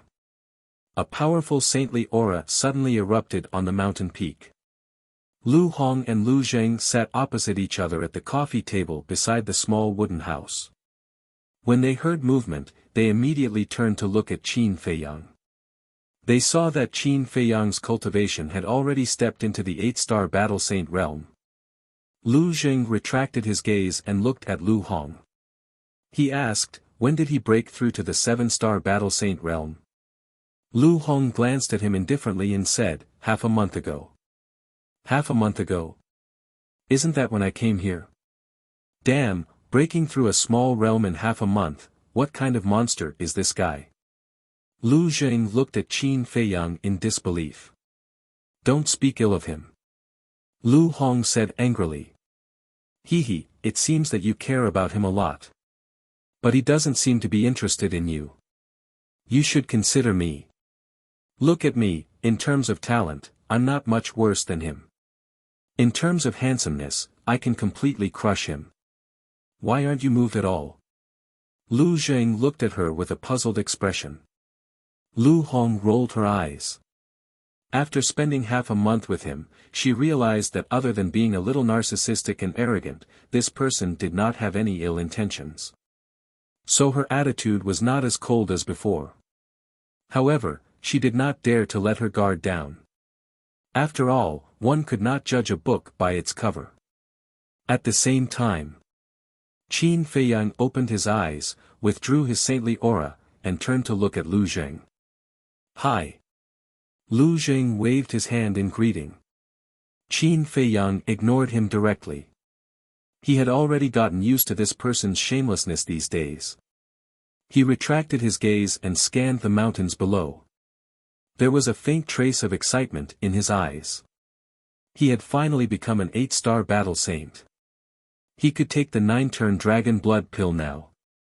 As long as he took the 9-turn dragon blood pill, his cultivation would instantly break through a small realm and become a 9-star battle saint. He would only be one step away from becoming a battle emperor. Once his cultivation broke through to the battle emperor level, he would be able to do many things, such as the 6-word divine formula and the alchemy scripture. The return formula, battle formula, and kill formula each had a heaven-defying power. The 4th divine formula would definitely not be weak either. In other words, he would have another trump card in his hands at that time. Chapter 1200. Phew. Qin Feiyang let out a long breath and suppressed his excitement. He entered the ancient castle, walked to the altar, and started refining pills. He had refined the 9 reincarnation dragon blood pill many times. Thus, he was able to refine 2 pills with ease. Wolf King opened his eyes and said helplessly, Little Qin Z, your cultivation speed is really enviable. Fatso, Viper, Two-Winged Snow Eagle, and the others nodded in agreement. In terms of effort, they worked harder than Qin Feiyang. That was because they cultivated in seclusion in the ancient castle every day. However, the gap between them did not shrink. Instead, it grew bigger and bigger. Viper and Dan Wangkai felt it the most. Back in Qinghai, one of them was an 8-star battle saint while the other was a 9-star battle saint. At that time, Qin Feiyang's cultivation was only a 3-star battle saint. How long had it been? He had already broken through to an 8-star battle saint. After taking the 9 reincarnation dragon blood pill, it would not take long for him to catch up with them. Everyone felt a lot of pressure. Qin Feiyang glanced at them one by one and shook his head with a smile. There is motivation when there is pressure. The pangolin said, "This is not motivation, it's helplessness." Everyone nodded their heads in agreement. When they were with this guy, they had to be prepared to be attacked at any time. Qin Feiyang shook his head and laughed. He sat cross-legged on the ground and focused for a moment before taking a 9 reincarnation dragon blood pill. Fatso said, "Wait, you just left Lu Hong alone outside. Aren't you afraid that Lu Zheng will force himself on her? Do you think he will dare?" Qin Feiyang asked. "Who knows?" Fatso pursed his lips. Qin Feiyang said, "I'll tell you the truth. His liking of Lu Hong is just an excuse. His real goal is to get close to me." "Why would he do that? What's his goal?" Fatso frowned. "Who knows? But as long as it's not Lu Xingchen's people, it's fine." After Qin Feiyang finished speaking, he calmed down and focused on breaking through to the next realm. The energy of the 9 revolutions dragon blood pill was extremely majestic, and it continuously surged into his limbs and bones. He could clearly sense that both his physical body and his essence, qi, and spirit were improving bit by bit. An unknown amount of time passed. Boom! All of a sudden, his aura burst out uncontrollably. Moreover, it was rising at an astonishing speed. Fatso sneakily glanced at Qin Feiyang, then looked at Wolf King, Viper, and the others. With a sinister smile, he said, "How about we make a bet?" "What kind of bet?" Everyone looked at him suspiciously. Fatso said, "Let's bet on whether boss can succeed in one try." "Sure. I bet all my money that he can do it in one go." Without another word, Wolf King took out the Qianquan bag in his Qi Si and threw it on the ground. "I also believe that Qin Feiyang can succeed in one try." "Me too." Winged Snow Eagle, Black Dragon Snake, Ghost Snake Emperor, and Flood Dragon also placed their bets. Finally, they were all betting on Qin Feiyang to succeed in one try. Only Fatso had not placed his bet yet. He hesitated. Originally, he also wanted to bet on Qin Feiyang succeeding in one try, but now that everyone had placed their bets, wouldn't it be meaningless if he also placed his bet? Finally, he gritted his teeth, took out the Qianquan bag, pressed it on the ground, and said, "Fat Lord bet that he will need to take at least 2 9 revolutions dragon blood pills to succeed." "Brat, just you wait and cry." "That's right, with Qin Feiyang's potential, how could he need 2 9 revolutions dragon blood pills?" Everyone laughed in schadenfreude. TSK. Does this 9 revolutions dragon blood pills success in one try have anything to do with his potential? Fatso coldly snorted. He didn't believe it. Everyone was paying close attention to Qin Feiyang. Qin Feiyang's aura was getting stronger and stronger, and he was about to reach the peak of the 8-star battle saint realm. The smile on Viper and the rest's faces became even wider. If nothing went wrong, he would definitely succeed in one try. This was because Viper and Dan Wangkai had both taken the 9 revolutions dragon blood pill before, so they knew how huge the energy of the 9 revolutions dragon blood pill was. Even if it had nothing to do with his potential, Qin Feiyang would definitely be able to break through. Boom! Finally, Qin Feiyang's aura had reached the peak of the 8-star battle saint realm. He was about to break through the shackles and become a 9-star battle saint, but suddenly, his aura began to weaken. What's going on? Wolf King, Viper, and the rest widened their eyes in shock. Haha, needless to say, there must be insufficient energy. Fatso laughed out loud. This was really a glimmer of hope at the end of the tunnel. This shouldn't be. If I can break through in one try, why can't he? Dan Wangkai said with a long face. You have neglected a very serious problem. You have been a 9-star battle saint for a long time, so the probability of success in one try is much higher. Boss has just broken through to the 8-star battle saint realm and hasn't stabilized yet. How can he succeed in one try? Fatty smiled proudly, his face blossoming with joy. Dan Wangkai immediately collapsed to the ground. Just as Fatso was speaking, Qin Feiyang took the second 9 revolutions dragon blood pill, and majestic energy surged through his limbs and bones again. Boom! He broke through the shackles in one go and became a 9-star battle saint. I lost my entire fortune. Viper cried out in sorrow. As one of the Azure Sea's 10 heroes, he definitely had a lot of wealth, such as medicinal herbs, battle arts, and so on. The reason why he bet everything was because he never thought that he would lose. Wolf King and the rest of the beasts were also dejected. Huh, I've earned big, Fatso, on the other hand, laughed loudly and beamed with joy. Looking at him, everyone gnashed their teeth in hatred. Brother Fatty. Suddenly, Dan Wangkai came in front of Fatso and smiled obsequiously. Fatso quivered and quickly waved his hand to keep all the Qianquan bags. Then, he looked at Dan Wangkai warily and asked, "What do you want?" "This, let's discuss it." "There are many important things in my Qianquan bag," Dan Wangkai said pitifully. Fatso said, "What does it have to do with me? You are the one who wanted to bet." Yes, it's my fault. How about this, you return the Qianquan bag to me. If you need anything in the future, I will help you unconditionally. Dan Wangkai said. Fatso was stunned and asked, "Really unconditionally?" Dan Wangkai nodded his head like a chicken pecking at rice. Fatso lowered his head and muttered to himself, looking hesitant. Brother Fatty, Dan Wangkai was extremely anxious. As the #1 alchemist in Qinghai, his wealth could be said to be more than the sum of Viper and the others. There were even sacred artifacts. Fatso said, "Call me Fat Lord." Okay, Fat Lord. In order to get back the Qianquan bag, Dan Wangkai was going all out. He would do whatever he was told. Seeing how sincere you are, Fat Lord will, Fatso was all smiles. Dan Wangkai thought that Fatso had agreed, but Fatso's face suddenly changed, and he laughed, "No way." Dan Wangkai's face suddenly darkened.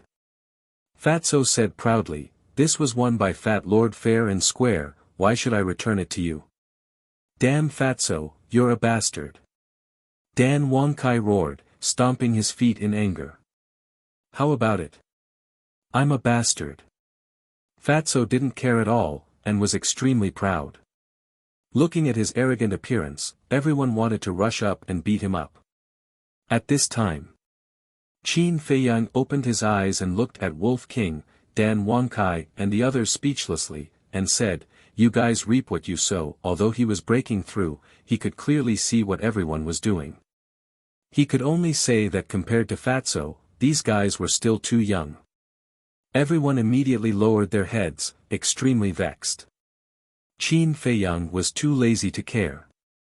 He got up and walked to the front of the pill furnace, opening it again to refine pills. This time, he was refining the small creation pill. Breaking through to the 9-star war saint naturally opened the door to potential. Dan Wangkai, come over and help me. After refining the pill, Qin Feiyang called out to Dan Wangkai, then sat cross-legged on the ground and threw the small creation pill into his mouth. Dan Wangkai glared at Fatso and walked behind Qin Feiyang. The Emperor's might roared out and firmly imprisoned Qin Feiyang. Fatso rolled up his sleeves and shouted at everyone, "Your chance to turn the tables has arrived, quickly place your bets and leave." Scram! Everyone immediately glared at him fiercely. They had lost everything, what else could they use to bet? Did they want their lives? Boring. Fatso pursed his lips. This time, Qin Feiyang succeeded on his first try. Viper sighed, once he breaks through the War Saint realm, his cultivation speed will increase explosively again. I really hope he suddenly becomes a piece of trash. The white-eyed wolf muttered. What did you say? Qin Feiyang raised his eyebrows and looked at the white-eyed wolf unkindly. Did brother say anything? Cough cough. The white-eyed wolf coughed dryly and shouted at Fatso and the others, who said that just now. Quickly stand out for brother, do you not want to live anymore? Everyone rolled their eyes. Qin Feiyang could not help but roll his eyes at it. He got up and left the castle. At the peak of the mountain. Seeing Qin Feiyang appear, Lu Jing casually glanced at him and did not pay much attention to him. He continued to pester Lu Hong. But suddenly, his expression froze. Something seemed to be wrong. He looked at Qin Feiyang again. This, immediately. He suddenly stood up, his eyes filled with disbelief. Lu Hong also looked at Qin Feiyang, but there was only a smile on her face. There was no surprise or shock. Swish. Lu Jing took a step forward and landed in front of Qin Feiyang. He said in shock and anger, "What happened to your cultivation? Is there a problem?" Qin Feiyang looked at him calmly. Nonsense. You just broke through to an 8-star battle saint. You went to the castle and became a 9-star battle saint. Is this not a problem? Lu Jing shouted. Qin Feiyang glanced at him indifferently and walked past him toward Lu Hong. Tell me, how did you do it?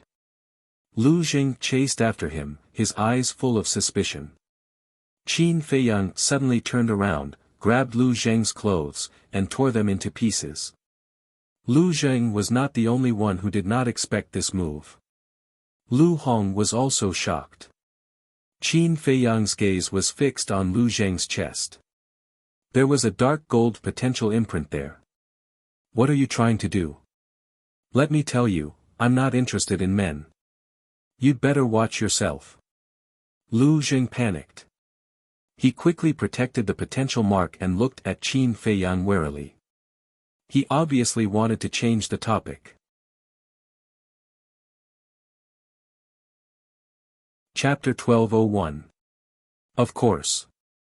Lu Jing nodded unnaturally. Are you that capable? If you really relied on yourself to open these doors of potential, would you still be an 8-star battle saint? Qin Feiyang looked at him coldly. In today's world, only his ancestor relied on his own abilities to open all the doors of potential. Since then, no one else had done it. Lu Jing claimed that he opened them himself. Wasn't he comparing himself to his ancestor? What a joke. His ancestor was shockingly talented. Who could compare to him after millions of years?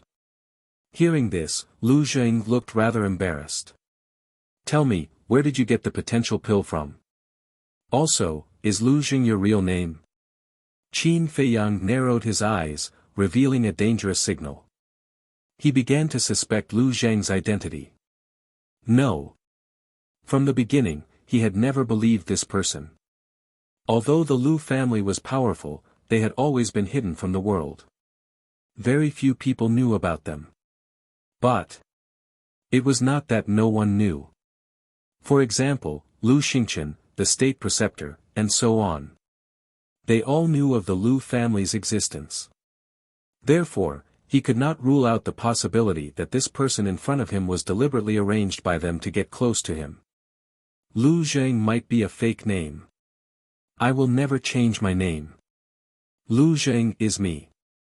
If you don't believe me, I can swear on the name of my ancestors for 18 generations. Lu Zhang made a solemn vow. He felt a headache coming on. Why was this guy so difficult to deal with? In the past, he had looked down on Qin Feiyang and felt that this little cousin of his was useless. But now that he had interacted with him, he realized that he was too difficult to deal with. Qin Feiyang said indifferently, "It doesn't matter to me if all 18 generations of your ancestors die. I just want to know how your doors of potential were opened. Bastard, how dare you say such things? Be careful of being struck by lightning. Lu Zheng was instantly enraged. 18 generations of his ancestors. Wasn't that equivalent to 18 generations of Qin Feiyang's ancestors? This was too much. Qin Feiyang said, "What do I have to do with you? Why can't I tell you? I just can't tell you. You can make any kind of joke, except for this. I'm telling you, if you dare to talk nonsense again, I'll fight you to the death." Lu Zheng stared at him angrily. Qin Feiyang stared straight at Lu Zheng, his eyes flickering. Lu Zheng felt a little uncomfortable being stared at like that. A moment later, Qin Feiyang withdrew his gaze and walked to Lu Hong's side without saying a word. He then sat down on the stone bench. Lu Hong took out a tea set and obediently squatted at the side to boil water and make tea. Lu Zheng walked up and sat across from Qin Feiyang. "I'll say it again. I have no ill intentions towards you." "Yes." Qin Feiyang nodded faintly. There was no change in his expression. No one knew what he was thinking. Lu Hong finished making tea, poured a cup for Qin Feiyang, and then pushed it in front of Qin Feiyang. "Thank you." Qin Feiyang smiled, picked up the teacup, and took a sip. The fragrance of the tea was strong, and he suddenly felt refreshed. "Where's mine?" Lu Zheng looked at Lu Hong. "Pour it for yourself." Lu Hong said. "Alas, this is the difference. No matter what I do for you, in your eyes, it can't compare to Qin Feiyang." Lu Zheng shook his head and sighed. His eyes were full of disappointment and helplessness. Lu Hong rolled her eyes. She turned to Qin Feiyang and said telepathically, "Are you really going to keep him by your side?" Qin Feiyang pondered and didn't say anything. Lu Hong said secretly, "I know you must be thinking that this person is very likely to be from your grandfather's family. But people's hearts are unpredictable. What if he's not? If he's not, there's only one ending for him, death." Qin Feiyang's eyes flashed with murderous intent. "How about this? Use your slave seal to control him. Then you can peek into his inner thoughts. As for his identity, it was only natural that the truth would be revealed." Lu Hong said. "If I had the confidence to control him, I would have done so long ago." Qin Feiyang said secretly. "What do you mean? Didn't you fight half a month ago? He's no match for you at all." Lu Hong was surprised. "You only saw the surface. In fact, his strength is far more than that." Qin Feiyang said secretly. "It can't be." Lu Hong was surprised. "You're just a bystander. Naturally, you don't know. But I saw it very clearly when I fought with him head-on. I remember that when I used the second style of the Dragon God's Roar, although he looked very scared, there was no fear in his eyes. This is enough to show that he still has a certain level of confidence." Qin Feiyang said. Lu Hong said secretly, "According to what you said, aren't we keeping a disaster by our side? Whether it's a disaster or not is still unknown. But now, what puzzles me the most is that his Fire Phoenix technique and my Dragon God technique are almost the same. It gives me the feeling that it's a copy of the Dragon God technique." Qin Feiyang's brows were tightly knitted together. Could these two divine arts be related? Lu Hong was also thinking. Because at that time, she also saw it. What shameful things are you whispering in secret? Could it be that they are discussing how to force a confession out of me? Lu Zheng looked at the two of them warily. "You guessed right," Lu Hong said. "Xiao Hong, it's been so many days. Haven't you seen my feelings? I don't ask you to like me. After all, liking someone, especially a stranger like me, is a process. I will slowly open your heart and let you accept me. But please don't help the evildoer now, okay? You're making me very sad, you know." Lu Zheng was stunned and immediately cried out sadly. Snot and tears were running down his face. He was very sad.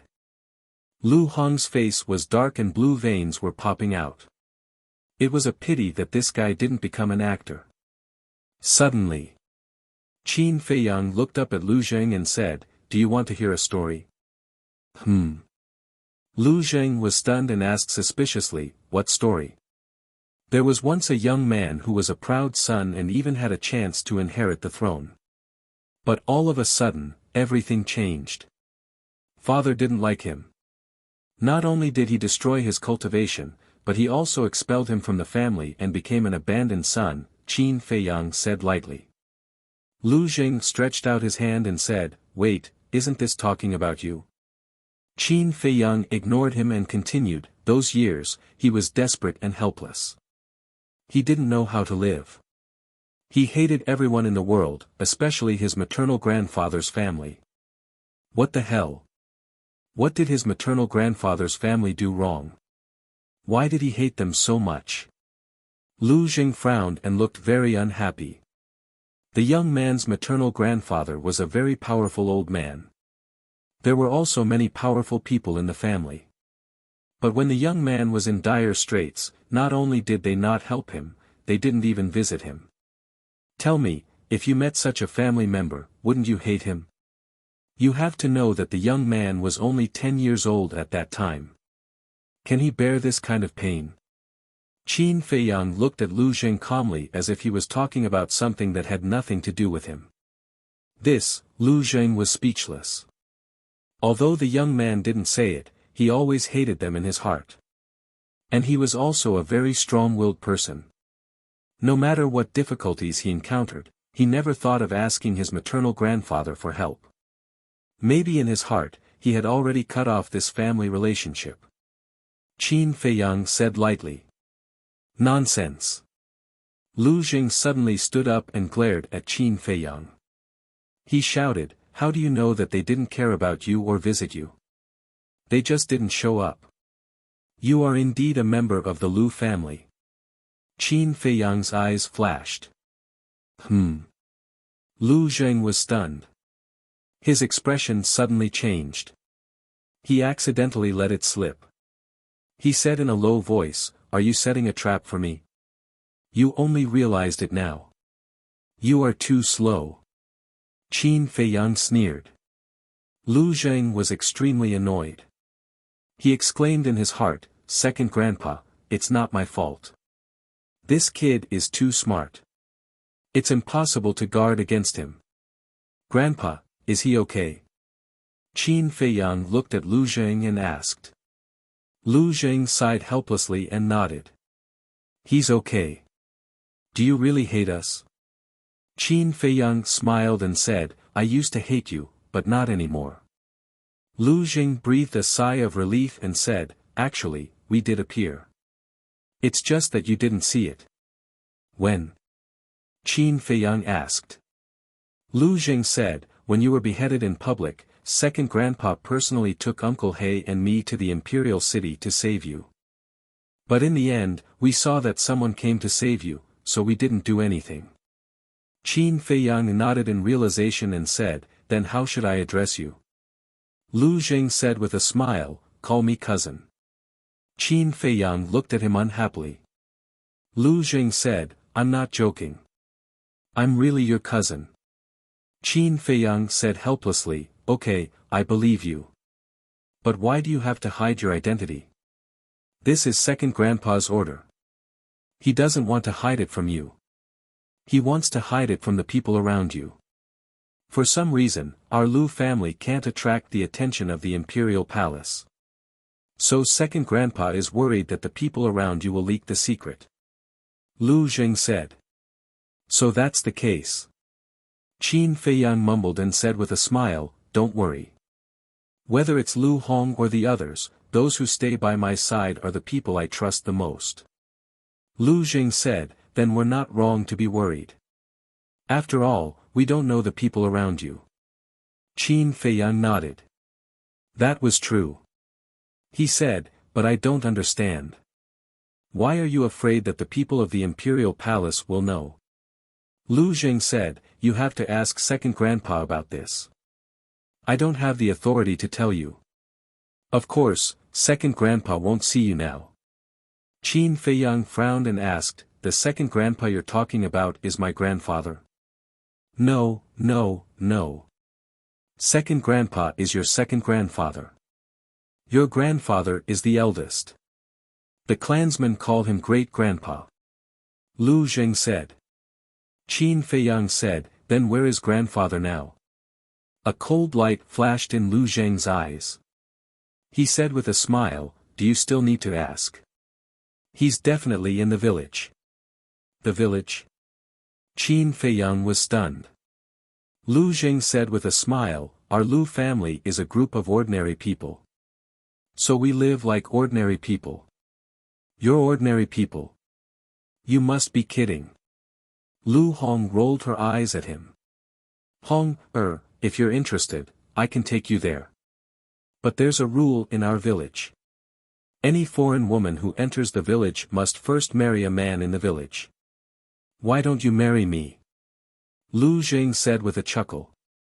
Get lost. Chapter 1202. Lu Jing pointed to the sky and vowed, heaven and earth can bear witness to my love for you. Come on. Aren't you trying to get close to Qin Feiyang by trying to get close to me? Lu Hong looked at him with disdain. Lu Jing was stunned and laughed dryly. You guys saw through me. We're not blind. Lu Hong rolled her eyes at him. Lu Jing smiled embarrassedly. Buzz. Suddenly. Qin Feiyang's image crystal made a sound. Be quiet. Qin Feiyang glanced at the two of them and took out the image crystal. The next moment. An illusory figure appeared. It was a burly man with a tall figure and a rough face. His cheeks and chin were full of stubble, looking a little sloppy. It's me, Yen Wei. The burly man said. Qin Feiyang asked, how is it? The situation is not optimistic. Yen Wei shook his head. Qin Feiyang's eyes darkened. What do you mean? To get close to the state preceptor, I have to enter the law enforcement hall first, but now I don't even have a way to enter the law enforcement hall. Because the law enforcement hall's recruitment conditions are too harsh, they directly recruit from the War God Temple. Yen Wei said. War God Temple, Qin Feiyang was silent. He naturally knew about this place. Only those with extreme talent and at least a battle sage could enter the War God Temple.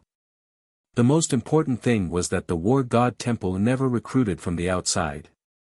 They were selected from the disciples of the temple. And Yen Wei couldn't become a disciple of the temple at all now. The first was cultivation.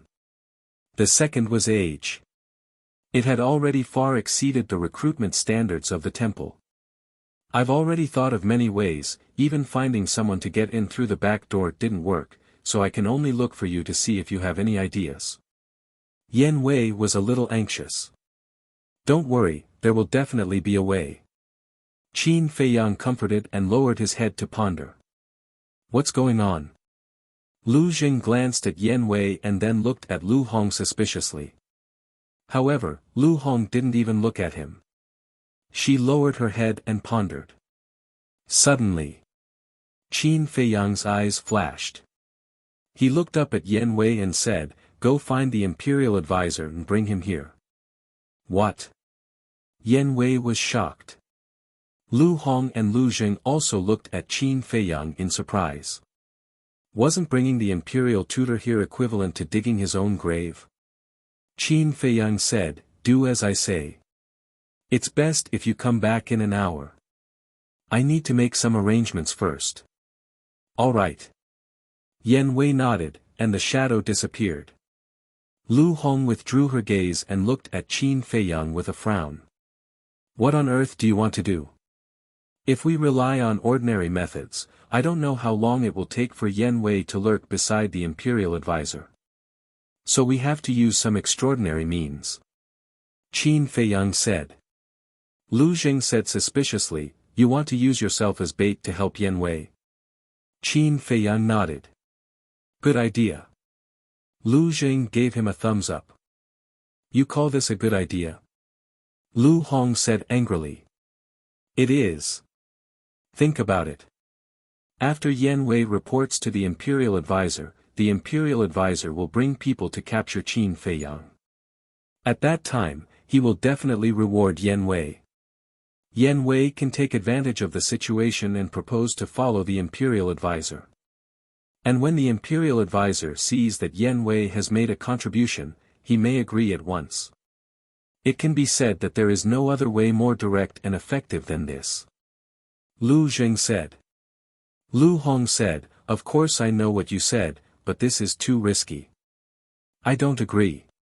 Qin Feiyang said with a smile, don't worry, I have other arrangements. Nothing will happen. What arrangements? Lu Hong frowned. Qin Feiyang took out the image crystal and poured his battle chi into it. Buzz. After a while, a familiar figure appeared in the void. It was Lu Xingqian. Lu Xingqian asked with a smile, what can I do for you, Brother Qin? Qin Feiyang said, I need your help with something. Come to the Black Dragon Pool. Lu Xingqian said, I know you don't come to me for no reason. Do you want to go now? Qin Feiyang nodded. Okay. I'll be right there. Lu Xingqian nodded and turned off the image crystal. Why does your relationship with Lu Xingqian seem a little unusual? Don't tell me you've really joined forces with him. As your cousin, I have to tell you seriously that you must never betray the great Qin Empire. Lu Jing said solemnly. No matter how much of a bastard I am, I won't forget my roots. Right now, we're just taking advantage of each other. Qin Feiyang said. Lu Jing said with a smile, that'd better be the case. Otherwise, it'll be ugly if we brothers kill each other. Qin Feiyang raised his eyebrows and said, I don't think I've acknowledged you as my cousin yet, right? Whether you acknowledge me or not is destined.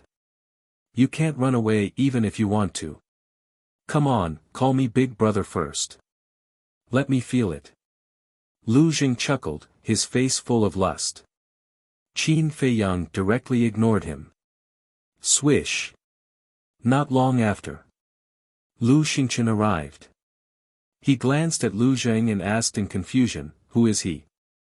Qin Feiyang said, a subordinate I just subdued. Lu Jing's face darkened, and he said angrily through voice transmission, aren't you afraid of being struck by lightning? Cut the crap.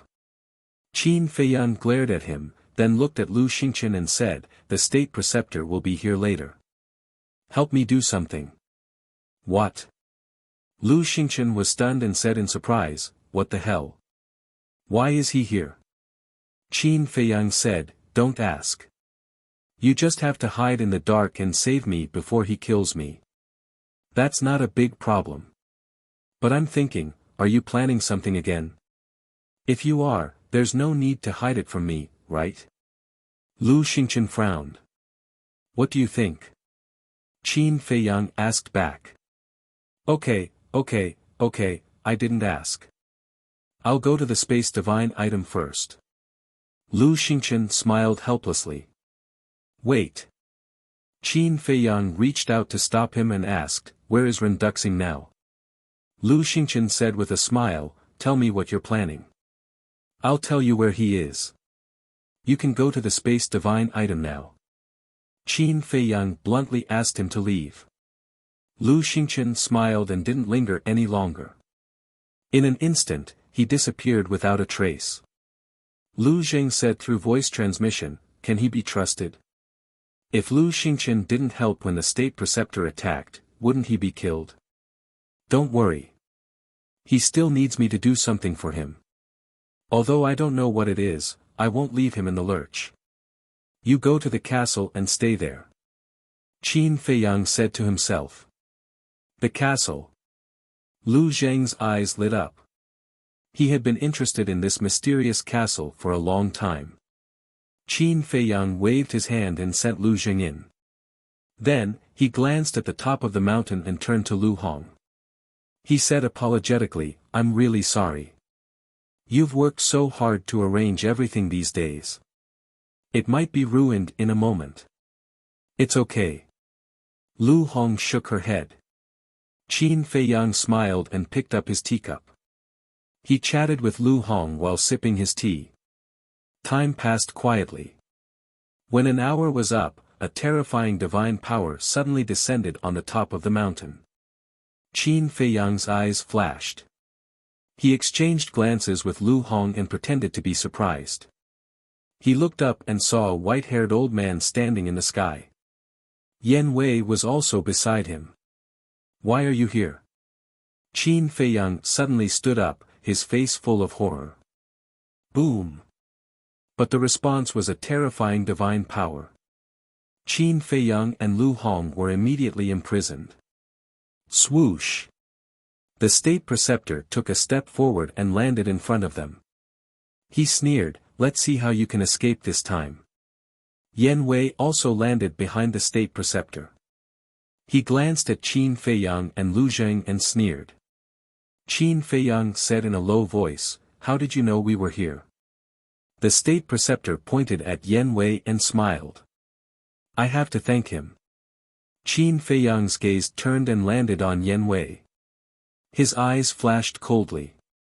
Yan Wei sneered. "Don't look at me like that. I'm just doing my duty as a subject." Qin Feiyang said, "I don't remember seeing you before." "Yes, you haven't seen me before, but I've seen you before. Yesterday, I was looking for herbs in the mountains and accidentally came here. I found you hiding here. You, Qin Feiyang, are full of evil. Everyone has the right to kill you. Naturally, I had to inform the state preceptor as soon as possible." Yan Wei said. Qin Feiyang's eyes were hazy. He said, "Do you know what the consequences of offending me are?" Yan Wei said, "I don't know. I only know how to get rid of evil for the people and share the burden of the state preceptor." The state preceptor was full of smiles. He seemed to be very satisfied with Yan Wei's attitude. He glanced at the mountain peak and smiled at Qin Feiyang and Lu Zheng. He said, "It seems that you plan to stay here for a long time." Qin Feiyang was silent. "Don't think about it. No one will come to save you now. When I kill you, your castle and Changshui will be mine. At that time, not to mention Mu Tianyang, even if all the strong people in the world come out, they won't be able to stop me." The state preceptor laughed wildly. His ambition was exposed. "What exactly do you want to do? Rebellion?" Qin Feiyang shouted. "Rebellion? This is not a small crime, but it has nothing to do with you." After the state preceptor said that, his old eyes surged with killing intent. He landed in front of Qin Feiyang and slapped his palm towards Qin Feiyang's head. "Go to hell." He laughed sinisterly. He had already imagined the scene of Qin Feiyang's head bursting open. But at this moment, Qin Feiyang and Lu Hong, who were standing in front of him, suddenly disappeared without a trace. How is this possible? The state preceptor's eyes widened in anger. He quickly scanned the surrounding void. He could actually escape from the imprisonment of the divine might. "Little bastard," abruptly. He roared, his hair standing on end. His divine might rolled in all directions. The giant peak under his feet instantly shattered and turned into dust. Following closely, his divine sense flooded out in all directions. However, wherever his divine sense went, he did not catch Qin Feiyang's aura, nor did he find any traces of the castle. "This is impossible." His old face was filled with disbelief. How did this little bastard do it? Yan Wei's eyes flashed slightly, revealing a look of horror, and muttered, "I actually let him escape. This time it's over, he definitely won't let me go. What should I do? I don't want to die yet." These words were obviously said deliberately for the state preceptor to hear. The state preceptor suddenly turned to look at him and shouted, "Shut up for me. You're tuning into the Han Li's Wuxia Chronicles YouTube channel. We're so grateful for your support, and don't forget to subscribe to join us on this incredible journey through captivating stories. Your generosity through donations truly makes a world of difference, as it's the primary source of revenue that allows me to expand and enhance this channel for you. Thank you from the bottom of my heart for being a part of this adventure.